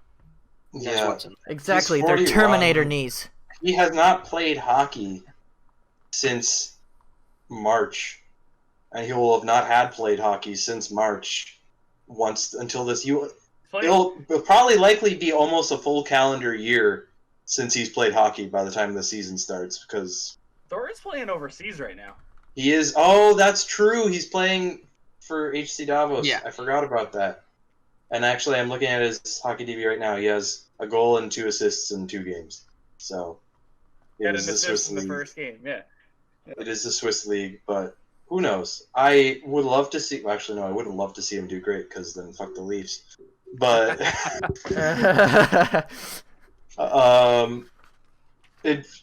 I think he could do something. I just don't think. I would like to fact check myself. He has not won the Selke, which Ben already said, but he received many votes. 1, 2, 3, 4, 5, 6, 7, 8, 9, 10, 11, 12 total years, and like 10 of them in a row. So I think he's no slouch. I mean, no, he's not. On He's defense. a good player. And as far as the leadership thing goes, I don't know. I don't think that really means anything. You can't. He's got a big beard. You can't really will. You can't really. It's not a bad thing to have more good quality leadership. That's not a bad thing, and I don't think that's them. I don't think them signing Joe Thornton to a $700,000 contract is them being like, Fuck you, Tavares. Like, we need to bring this. We needed to bring this guy in on League Min to show you what's up. You better watch out. The C's getting ripped off. Jumbo Joe hasn't even captained a team since. Yes, he has. I think- Oh, He was. Okay. No, he wasn't the He captain was saying for the since. Sharks last year. no, he Like, was at two one big point. seasons since he Yeah. was in the Yeah, system. he actually had 31 points on the Yeah, Sharks he did last stuff. year. He did stuff. Joe Thornton. Still serviceable. Yeah, no, and here's the thing, like, yeah, like, first off, I agree with that. I think Steve Dangle was saying something about the leadership thing, like, exactly, like, there's no such, like, too much leadership, like, you can't complain about that, you know, like, you have Joe Thornton and John Tavares in your locker room, that's amazing. Yeah. But Tavares too, like, consistently, I mean, in terms of, like, I don't like when people, like, I don't know, even when Islander fans are like, oh, so what, like, look, Tavares isn't doing anything with Toronto. Meanwhile, like, his first season, he's an 88-point season. Everyone left. Did it disconnect? No, it's Oh, just no. Benny. It's just Benny pieced out. No, Ben left. He's back. He's back. The internet No, I died. don't know what the hell just happened. That was weird. I was waiting for the text when Ben says internet's off. No, I think Resetting the I think internet. I think Discord just decided to shit itself. But yeah, I'm back. Anyway, Yeah, but we just talked about the Leafs for well enough. Yeah, we did just That's kind of true. go on for a bit. I know you brought this one up and you brought the Justin Williams topic in, so I'll let you talk about this. Who, me? Did you say who me? me? Yes, you. One of you. Nick, you can't just say yes you when both of us just ask. Either of you. Go. Justin Williams. I was talking about Justin Williams earlier. Benny, I don't think you were here for this. I said that Toronto, whenever they get to their next Game 7, should just sign Justin Williams to, like, a one-day contract. Which, I mean, then we decided, like, you know, rather than that at the deadline, just, like, sign him to a league min. Just like, listen, you're not going to play until we get to a Game 7. You will make I your actually, Leafs debut in the playoffs. yeah, I grabbed his Game 7 stats because I see them on here. it's his name is Mr. Game 7, so I had to get his Game 7 stats in here. Yeah. His teams in the 9 Game 7s that he's played in, his teams have had an 8-1 record. He has scored 7 goals and 8 assists for 15 points in those 9 Game 7s. Oh my god. And in his all-around playoff point totals, he has had 41 goals, 61 assists for 102 points in 162 playoff games. Wow. Wow, dude. And he snagged cups with the Hurricanes in 2006, and then the Kings in 2012 and 2014, Conn Smythe in 2014. So hard to argue with any of that greatness. Yep. But he did spear Saku Koivu in the eye in the second round of 2006, Did he? and for that, I will forever give him a hearty fuck you, because that's just legally required of me as that's legally required of me as a Habs fan. But all the best to you in retirement, Justin Williams. Man, what a clutch performer. Yeah, just getting rid of the other team's best players in the middle of the second round. That is what I was talking about. Yeah. Salty much, bro. Yeah. I will miss watching Little him. bit. Video still. I will miss watching the other players tremble when it gets to Game 7 and he's on the other side. Yeah. Yeah. And then the other retiree, Doc Emmerich, the American voice of hockey. Yeah. No, it's sad. Lost Bob Cole after a couple, I think it was a couple seasons back, and he was probably the most prominent Canadian voice. And this is my video is not off, Nick. It's on. Okay, Nick, go on. but anyway, Doc Emmerich, probably the most prominent American voice. Will definitely be sad to not have him, especially because he was probably one of my favorites on NBCSN. Yeah. To see what that lineup is going to be like. I think we have finally mercifully moved on from Mike Milbury. I think we might be done with him. Hopefully. I will. I disagree. Nick, you're the only one. You're literally the only one. You're the only one in the world who likes John Mike Terry Milbury. and Mike Milbury. Let's go. Oh God. No, that's the thing. Sure, both of them had their long, extensive career, whatever. Sure, but they were both very bad at their jobs. They weren't good. There was never a moment where you heard either of those two say anything about hockey on the air where you were like, yes, that was worth hearing. Good point. Definitely a great insight. No, fuck off. Who takes the reins now, then? Who's going to be the voice? I don't know. I would love to see Mike Johnson get a spot. Yep. He's still forever and always one of my favorite. Well, he's really only a color commentator, though. He's not really a play-by-play guy. Wait. What do you guys think about Brendan Burke, the Islanders regular, who does NBC sometimes? Do you guys like him at all? Burke, I honestly, I don't know that I've ever heard of him. I wouldn't be able to place that voice. Okay. The one guy. Oh, sorry. He's one of my favorite. I mean, I know I'm biased. 'Cause I'm an Isles fan, but I just think he's a good announcer. Just kind of straightforward, straight to the point, kind of an announcer. The one guy that I got a bit more exposure to in all this whole bubble thing that I actually really liked was John Forsland, the Hurricanes guy. Hurricanes, yeah, he's pretty good too. Pretty good too. I wouldn't mind seeing him get a little more time. But again, this is a much more. No, not Pierre. Not he needs Pierre. He needs to leave hockey media. I agree. But a much more hearty, or a much more heartfelt, rather, not hearty, heartfelt. All the best in retirement to Doc Hendrick. Congratulations. A legend amongst hockey announcers. Yes. Glad he was able to call the Lightning's Cup. Yeah. Is my video on? Yes. Okay. I don't see it, but maybe it's on Nick. my end. Maybe Yeah. it's Yeah. What are we at? What's our time? Yeah, we gotta get it going, man. It's Yeah, we got. We're at 140 right now. All right, let's get this next season talk going. Yeah, we're almost there. We're almost there.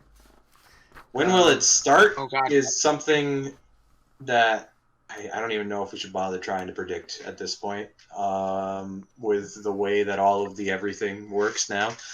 I've seen January and February 1st. Starting. What's that? I think that Canada is going to do the All Canadian League, and they're going to start.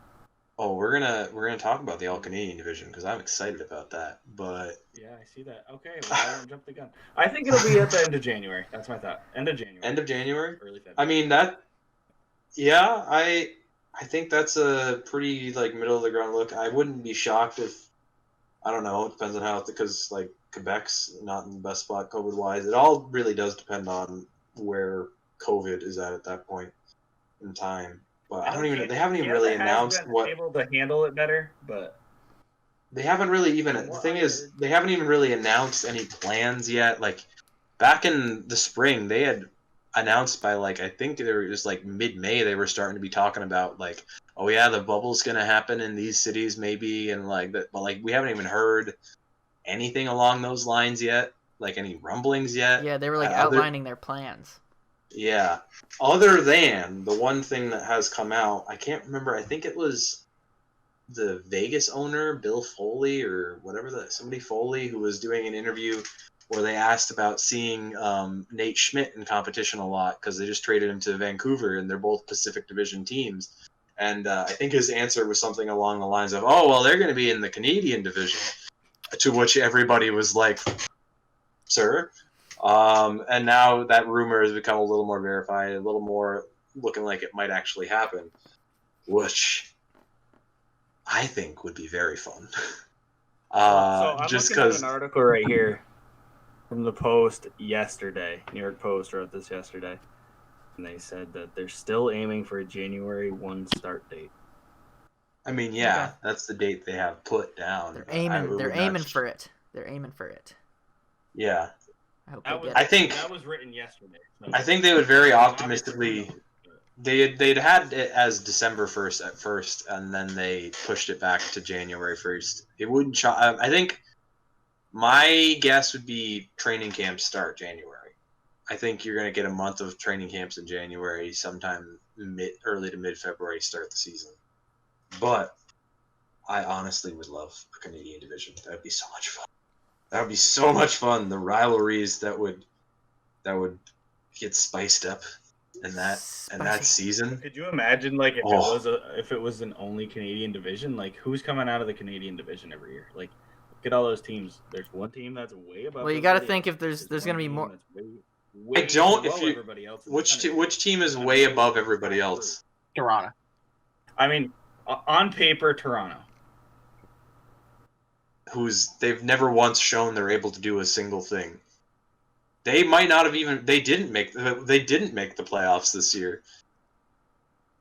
Yes, sure, bullshit, whatever, play in whatever. They weren't in a playoff spot when the season was on pause, and they weren't doing well. I mean, I don't know. I don't see any team way above. I see a whole lot of teams in the same area. Yeah, I will say yes. Toronto is probably like a better overall Except Ottawa. spot.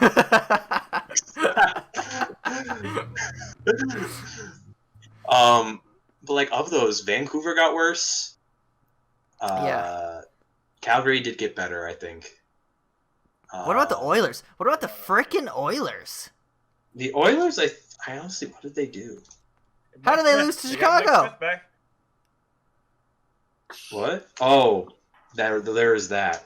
I mean, I think they lost to Chicago because they bet too much on McDavid and Draisaitl just being able to run the show, and then they went into a 5-game series against a team that had enough veteran playoff guys who know how to turn it on when they want to, and they beat 3 games. They won 3 games. Like the 5-game series did throw a bit more of a wrench into the thing because, like, as soon as you lose 1 game in a 5-game series, you're already in pretty tough. That's true, yeah. Like, you don't have that many games to get it back. I don't know that looking at any of those play-in series as like a huge indicator of your team is that big of a thing, unless it's something like the Leafs where they've lost in the first round for how many years and then they couldn't even get through Columbus with the firepower they had. There's some things like that, but where it's Edmonton, where going into it, you always kind of knew if they manage to get around the 2-headed monster, then they'll probably win.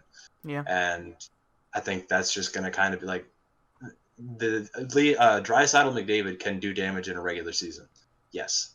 But in a series, you can pretty generally figure out a way. If you have, especially in a normal 7-game series, if you have 7 games to figure out a way to neutralize this and then just do your damage when everybody else is on the ice, yeah, it's not going to be that hard. Yeah. But what did they do this summer? I don't know. I'm looking at their Smith. thing. Why the fuck would you bring him back? That was Yeah. the one. I wanted to mention that back with the goalies, dude. That was the biggest goalie signing. Yeah. Mike Smith Sure. coming back to the Oilers, dude. Yeah, what are you doing there? Talbot, but I don't know. Yeah. They I got mean- Tyson Barrie for cheap. No, not even really. 3.75. I mean, I guess that's cheapish. He could help them, I suppose. They needed some help on D. They brought in Kyle Turris for 3.3. If he kind of regains some form, that might not be that terrible. They re-upped Tyler Ennis. Like, there's a lot of like little moves that maybe they'll do something. Maybe. I don't know. Like, I don't know. It's all dependent on the big boys. I just can't help but think they're wasting McDavid's good fucking years. Connor. wasting both of their careers. Yeah. Like, what? Yeah. How long do you stick How- around there? I How don't is know. the front office of Edmonton legitimately going into a season saying, okay, we have these 2 guys, Nugent Hopkins. I will and say, obviously what you since said, Ken Holland took over, it's been going in a better direction, but Picciarelli left them in quite the spot. Yeah, I think a Canadian division could be interesting. Oh, it'd be fun. Hotly contested, I think, to see who's the Yeah. top team. best teams in each conference division, though. I mean, I don't even know if we know what our divisions are Yeah, going I to mean, be. if we That's the thing. let's say we're looking at the standard divisions right now. Sure. Atlantic. Who do you think's top in the Atlantic? It's still. I mean, Tampa's still up there. I think just from sheer offensive firepower. I don't think Tampa's going to get knocked down a peg at all. The one team in the Atlantic that I'm confused as to what their plan is the Bruins. Because I think their big addition this year was Craig Smith. Yeah, they lost Torrey Bruins Krug. haven't done anything yet. Yeah, I don't really know what the Bruins plan were on a is. good pace this year too. I don't know what's up with the Bruins either. Like, what is Tuukka gonna do? Because Tuukka was the first player out of everybody in the league to say, "I'm not playing in that shortened playoffs." No, he wasn't. He actually played He played a few games and then dipped when his daughter. It was Travis Hamonic. Was the first one, but he did leave. He did leave a few games in. He still has one more year left on his contract. They have both Tuukka and Yarrow for another year, that's a fine tandem to run back. Like, that's a good tandem of goalies. Oh yeah, they're fine goaltender wise. That's not what they have to worry about. Why am I looking through their forward list and not seeing Brad Marchand? They're down in the injured reserve because that's their other big thing is David Pastrnak. Both Pastrnak and Brad Marchand are injured and are likely to be injured for the beginning of the season. I don't know how long term that is. Ooh, those are some nice contracts right there. Yes, Marchand's and Pastrnak contracts are fantastic. Let me see. Surgeries for those two. They will be out for. Wow, dude, they haven't traded any picks in a very long time. Yeah. So Pastrnak underwent surgery on September 16th, and it's a 5-month recovery. So that will put him recovering probably January, by the end of January. So he actually might be back for around the time that things will be starting. And same for Marchand. It's a 4-month recovery time. Okay. So they might be okay. They might be back by then. I mean, all those guys are going to be back. I don't know. They're going to be back without Torrey Krug after just losing in the second round. I don't know. Yeah, because they still could be good. They only lost one guy. Yeah. I wouldn't discount the fact that they could still be all right, but all right. I don't know. What about the Metropolitan division? That's the one with I've got Eric's boys. I've got the two New York teams towards the top, and then the Caps. I don't know that the Caps are going to be up there. Those are just my three that I think could do it. I think more likely it's going to be the Rangers. I think the Rangers. That's all going to depend on how good of a first-year player Lafreniere is. Because, yes, the Rangers are on the up, but they still got curb stomped by the Hurricanes. Yeah. It wasn't a pretty series for them. Yeah. Like I said, they did their rebuild right. They're gonna be fucking lethal within a couple of years. I just don't know if next year is the year they're gonna be up there. I'm looking at who's in the Metro. I have the Islanders relatively close to the top. Also, the Flyers and the Hurricanes are still my dark horse teams to do some damage.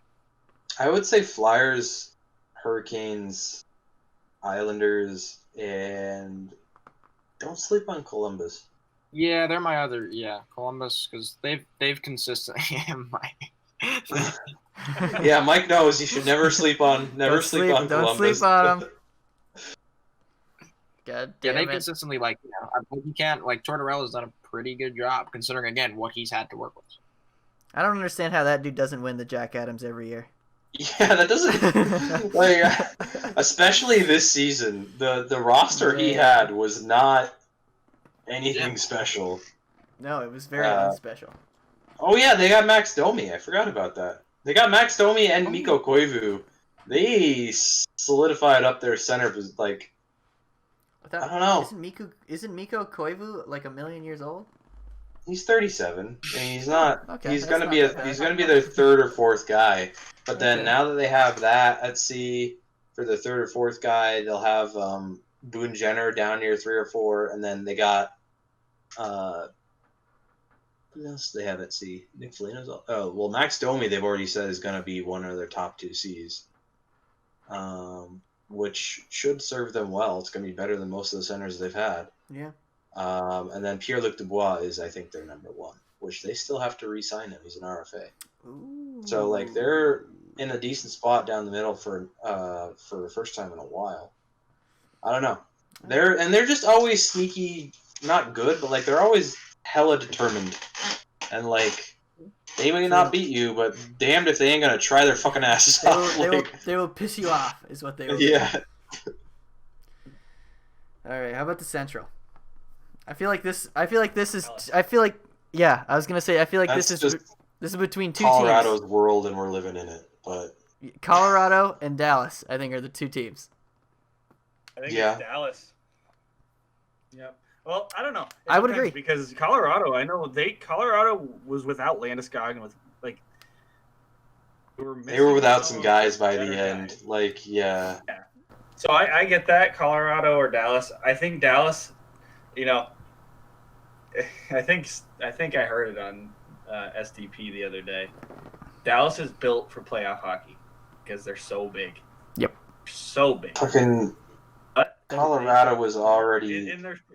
And Dallas is pretty much in the same spot. This going into next season, they have essentially the same team. They lost a couple guys, but nothing that they can't replace. You know, so.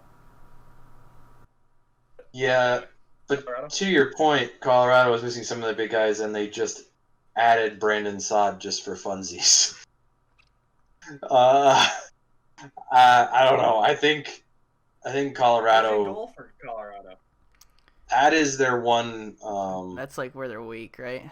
Their one weak spot, I think. They have Grubauer, who went down. Yeah, it's Philip Grubauer and Pavel Francouz. I'm surprised they didn't get in on the goalie action. I believe it's this pronounced summer. Francouz, Probably. but Francouz is better. So. What I'm wondering is why didn't they get involved in all the goalie stuff this summer? Because they got 5.93 more in cap space. Maybe They don't really have. Well, they still got to sign Devin Taves. Yeah, still got some stuff. They need to get back. They need to sign back Jonathan Bernier and Varlamov, and then they'll be fine. Jonathan Bernier is not bad. He's been getting some decent stats on an ass Detroit Red Wings team for the last 2 years. Jonathan Bernier is not bad. Yeah. But Neither is I wasn't shitting on him at all. I've always liked Jonathan Bernier. And the Pacific. I feel like the Pacific is a slam dunk. It's not even close. I was just looking at that before. I'm going through the teams. I'm like, wow. What? Pacific, yeah. Vegas is just gonna have a field day. Is that, dude? yeah, It's team. so bad. Didn't they steamrolled? Honestly- anyway, didn't they? Not really. I don't They know. only had 2 more Edmonton was wins right than there. Edmonton. Yeah. But Oh, that is true. You know what? Regular season, yeah, we're talking, right? So Edmonton and Calgary could probably hang with them. Those are my Vancouver. teams. that's Right there, it, too. though. That's honestly it. It's just those yeah, three. but Vancouver. But not Vancouver now. I don't, Vancouver definitely got worse this summer. they lost a lot, yeah. But I don't know. Getting Petro, I think that steps Vegas up so much. Dude, Vegas is so Hey, stacked. guys, Oh my god. They really are. do you remember, what was it, last offseason when the Devils were making all those moves and people were like, yo, the Devils, they're going to be really good? I Yeah. thought they were gonna do something. So did I. It was the year Subban went there, wasn't it? Yeah, that was before last season. maybe the Canucks are just like, you know what? Let's get worse, but actually. I mean, hey, who knows? Like, predicting anything in the NHL is dumb. It's futile. It's a dumb idea. You're gonna be wrong in so many different ways, but I don't see how Vancouver got better this summer than they were in that playoff run. Yeah, they got worse 100%. But on to this was the one big thing that I really wanted to talk about. There are 3 notable veterans without a cup that are on. I'm pretty sure all of them are on 1-year deals. Take Marlowe off that list. He's on the Sharks. So my question is, who would you guys like to see win the cup? Obviously first you want your team to win, but who would you rather see win the cup? Jumbo Joe Thornton with the Maple Leafs. Obviously that's not Ben's vote. Henrik Lundqvist with the Caps, or Patrick Marleau with the Sharks. Hank. Well, I can tell you I don't want to see Marlowe win it because I don't want to see Carlson win one. Ooh. I don't want to see the Capitals win, so I'm pretty much... Carlson, dude, he got traded. Carlson, dude, fuck him. What did he do? I'm confused. What did he do other than give everything to your favorite hockey team for like 6 years? No, what is this Erik Karlsson slander? I'm salty. I wish they, it worked out for the best. I wish he would have never gotten hurt. It worked, but they won that trade, obviously, because he's been pretty bad since he's been there. Yeah, it's been pretty rough. Dude, that was Nick. What did he do? Nick was just every Islanders fan in that cringy Islanders video, Dear John or whatever. Yeah. Don't. I don't know what you're talking about. Oh, that's funny. No, that video is... Of those 4, though, Hank. Okay, Or 3. there was only 3. Yep. Yeah. But Marlowe, that isn't happening. Like, it's and it sucks because that's the one I would most like to see. He goes back to his old team. He was with them for 22 years. He goes back to their team. I think you did your part. Imagine. I think you did your part in San Jose. I think you can go somewhere else. But imagine how good that would be to go back and win a cup. Like, gosh, that would be an amazing story. Also, I know, but I can hope. Wait, also that would be San Jose's first Stanley Cup in franchise history. Yeah. They almost had it against Pittsburgh. They almost had it. Who's going to do a goalie this year? They have Devin Dubnyk and Martin Jones, and I think they're going to run that back and pray for the best. Yeah. Well, not run that back. They just got Devin Dubnyk, but man, I don't know. Those are 2 names that they have not been so hot the last few years out of there. Not so. Hank, though, for me, Lundqvist go to the Capitals and just win a cup would just be No, amazing. that's the thing. Henrik Lundqvist is one of the best goalies in NHL history. I want to see him win a Stanley. I want to see him win a Stanley Cup before he retires. Yeah, I wouldn't be mad at all. I hope he gets one. Yeah, I was mostly just joking with the Marla thing. As much as I would like to see it, Hank, I'd rather see Hank. Realistically. And realistically, I think he's got the best chance. Well. Yeah. So. All right. Well, Mike, Dude. I believe you said you have a little story for us. I do. Welcome. You wanted to start this little story time segment. Welcome to story time. All right. Story time with me. So this story actually goes back. It goes way back, and it actually kind of pertains to something Ben was saying earlier. If he wouldn't score, if I wasn't passing him the puck. So we were playing some pee-wee hockey. Well, I think I know what you're gonna. We were playing. I think you do too. You just opened that door. We were playing some pee-wee hockey. Me and Ben. Dude, our team was pretty bad. I won't lie. Yeah, no, it was our team was pretty bad. Well, there was 7 of us. What do you want? We were playing the whole game. There was we had 1 sub. Yeah, we did. We had 1 sub, and oh man, it's gonna be a terrible story because I don't remember who we were playing or what the score was or anything like that. But I did something. I don't remember what I did. Probably tripped some guy. Maybe I cross-checked him or something. But I ended up in the box. Always bad time because that meant I was the best one. Yeah. Whenever I ended up in the box, it wasn't good for the team. But back in Neil Bailey days. This was in the Neil Bailey days. Yep. Oh, this was in the Neil Bailey days. But So I'm watching. I'm in the box, and there's no. We were such a small team in such a small area. We didn't have anybody working the penalty box. So you opened it yourself. So I was like, damn, I gotta open the box myself, get out, and then make sure it's closed all the way. So I was like mostly concentrating on that, and then I'm watching the play. I'm like, good job, guys, good job. And then I glance up at the clock, and I see, oh man, I got 10 seconds. I'm like 10 seconds. So I watch it tick down, and I got my hand on the thing, and I'm ready to go. As soon as it hits 0, I open it. Stop looking at the clock. Close the door. I forget how I ended up with the puck, but I end up with. But we were rushing up the ice. Yeah, I'm pretty sure they were rushing up the ice. I get the puck. I'm going up the left side. Ben's on the right side. I think it was a 2-on-2. Oh, I was ready. I bring it up. I kind of protect it on the left side, and I see out of the corner of my eye. I know where Ben's gonna be, dude. He parks his ass in front of the net. That's where he goes. Time. So I think you were bigger than everybody in the frickin'. Yeah, it was really nice. I didn't have to worry about it at all. I wherever I was.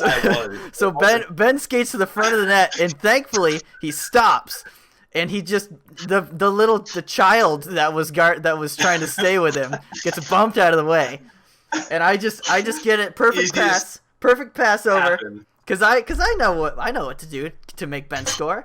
I pass it over. He gets a little backhand tap in. We celebrate. Short guy and big guy.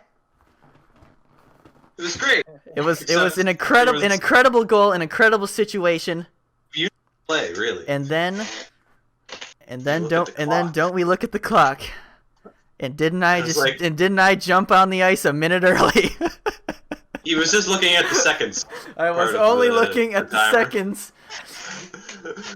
And yeah, so they called that. The funnier part is, yep. as Mike gets out of the box and like starts skating up with the puck, our coach, who the fuck was it? I think your dad was not there that day. It was Cameron Smith's dad. Yeah, it was him. He notices what's happening and just literally grabs Jordan LeBaire off the ice. He's like, get off! Come on! The last guy on the ice skating up. Yeah. He's like, come here. Come to the bench. So we had the right number on, but the refs finally fucking figured out. They realized, and the other team must have totally thought we did it on purpose. And I was like, no, yeah, I just forgot to read the minute hand or the minute number. Yeah, yeah. It was too bad because it was a really nice play. It was a really nice goal. Like, it was great. It was tap in, beautiful. Now that you bring that up, I'm gonna rant about Neil Bailey because they mentioned it. Because that fuck. I don't know what, I think it was at some point in like December. We hadn't won a game all year, and it was against Tupper fucking Lake. We actually had a lead for fucking once. We were up 6-5 in the last minute, and this dumb fuck trips a dude. The puck isn't even anywhere near him, and he gets a penalty, and we get scored on, and we end up tying the game. It was the one time we were about to win a goddamn game, and this schmuck God. Never does anything right, but he couldn't even not do something wrong for a second. Yep. Yep. All we needed for him to do was nothing. He had to stand there. What were you saying, Nick? I said I would have much rather heard a story about you passing to Ben and him missing, because I know that happened a lot too. I think that did happen quite a bit. I mean, probably. I think the dumbest time I ever had was, Kyler Head would play with us every 10th game. He would drop in and just be like, "All right, I'm gonna dunk on everybody," because he was that kind of player. He was good. He was good. He still is. He's still playing. What's he playing now? Like what level? I don't know if he's playing. I saw it the other day. I don't know if it's college or a junior league or something. Anyway, the dude is. Let me check. The dude is he is. The puck is mine. I will do all of the things with the puck until it is in the net, and then if one of y'all happens to do something with me, then have it. So I'm coming in on a 2-on-0 with him, and I fully expect him to just put it on. I'm like, all right, I'm gonna get a rebound. Getting the rebound. And he drops it back to me as we're like 5 feet in front of the net, and I was so surprised that I literally whiffed on the fucking thing. It probably would have been the easiest goal of my life. But no, it was literally so surprising that he actually passed it back to me that I was like, fuck, and missed. Yeah, that was, It was unfortunate. bad. That was unfortunate. It was bad. Tyler. Yeah, what is he doing? What's Kyler Head doing these days? For the New Jersey Junior Knights in the Junior League. And he, for 2021, he will be playing at Morris. So he's still playing college hockey. Oh, good for him. Yep. I think that's going to wrap it up, though. I think it has to, because we've been talking for a long time. This has been a long episode, yes. But we also just covered a lot. Yeah, we had a lot to cram in there. It's good. We're going to have a lot less to talk about, especially now. We're kind of in the dead months. Yep. But I don't know. I think I will definitely go back and look at what free agency stuff we didn't talk about. I'm going to try to find some stuff that we might have missed for the next episode. But what are our plans in terms of scheduling? I mean, thanks for listening. What? This was once again sponsored by. I'm down to do once a week. Once a week, I think works Sunday? for me. Okay. Sundays. Yeah, Sundays work. Yeah. Cool. Sundays. I work until every Sunday. I work until 6. Just as a heads up for you guys. So if I don't respond during the day, that's why. But after 6, I'm free. Well, that all right. sounds like so every week. For our extensive following that we have, when are we releasing these? Monday. Monday night, maybe Tuesday night. We'll see. Whenever you have time to get that all prepped up and uploaded. All right. Well, that sounds like once a week sounds like a good idea. Yeah, I that think. is. That's it. That's it for our comeback episode. It was. I guess it was all right. Really long. Anyway, if Really you're actually still here, why? But thank you, and we'll see you next week.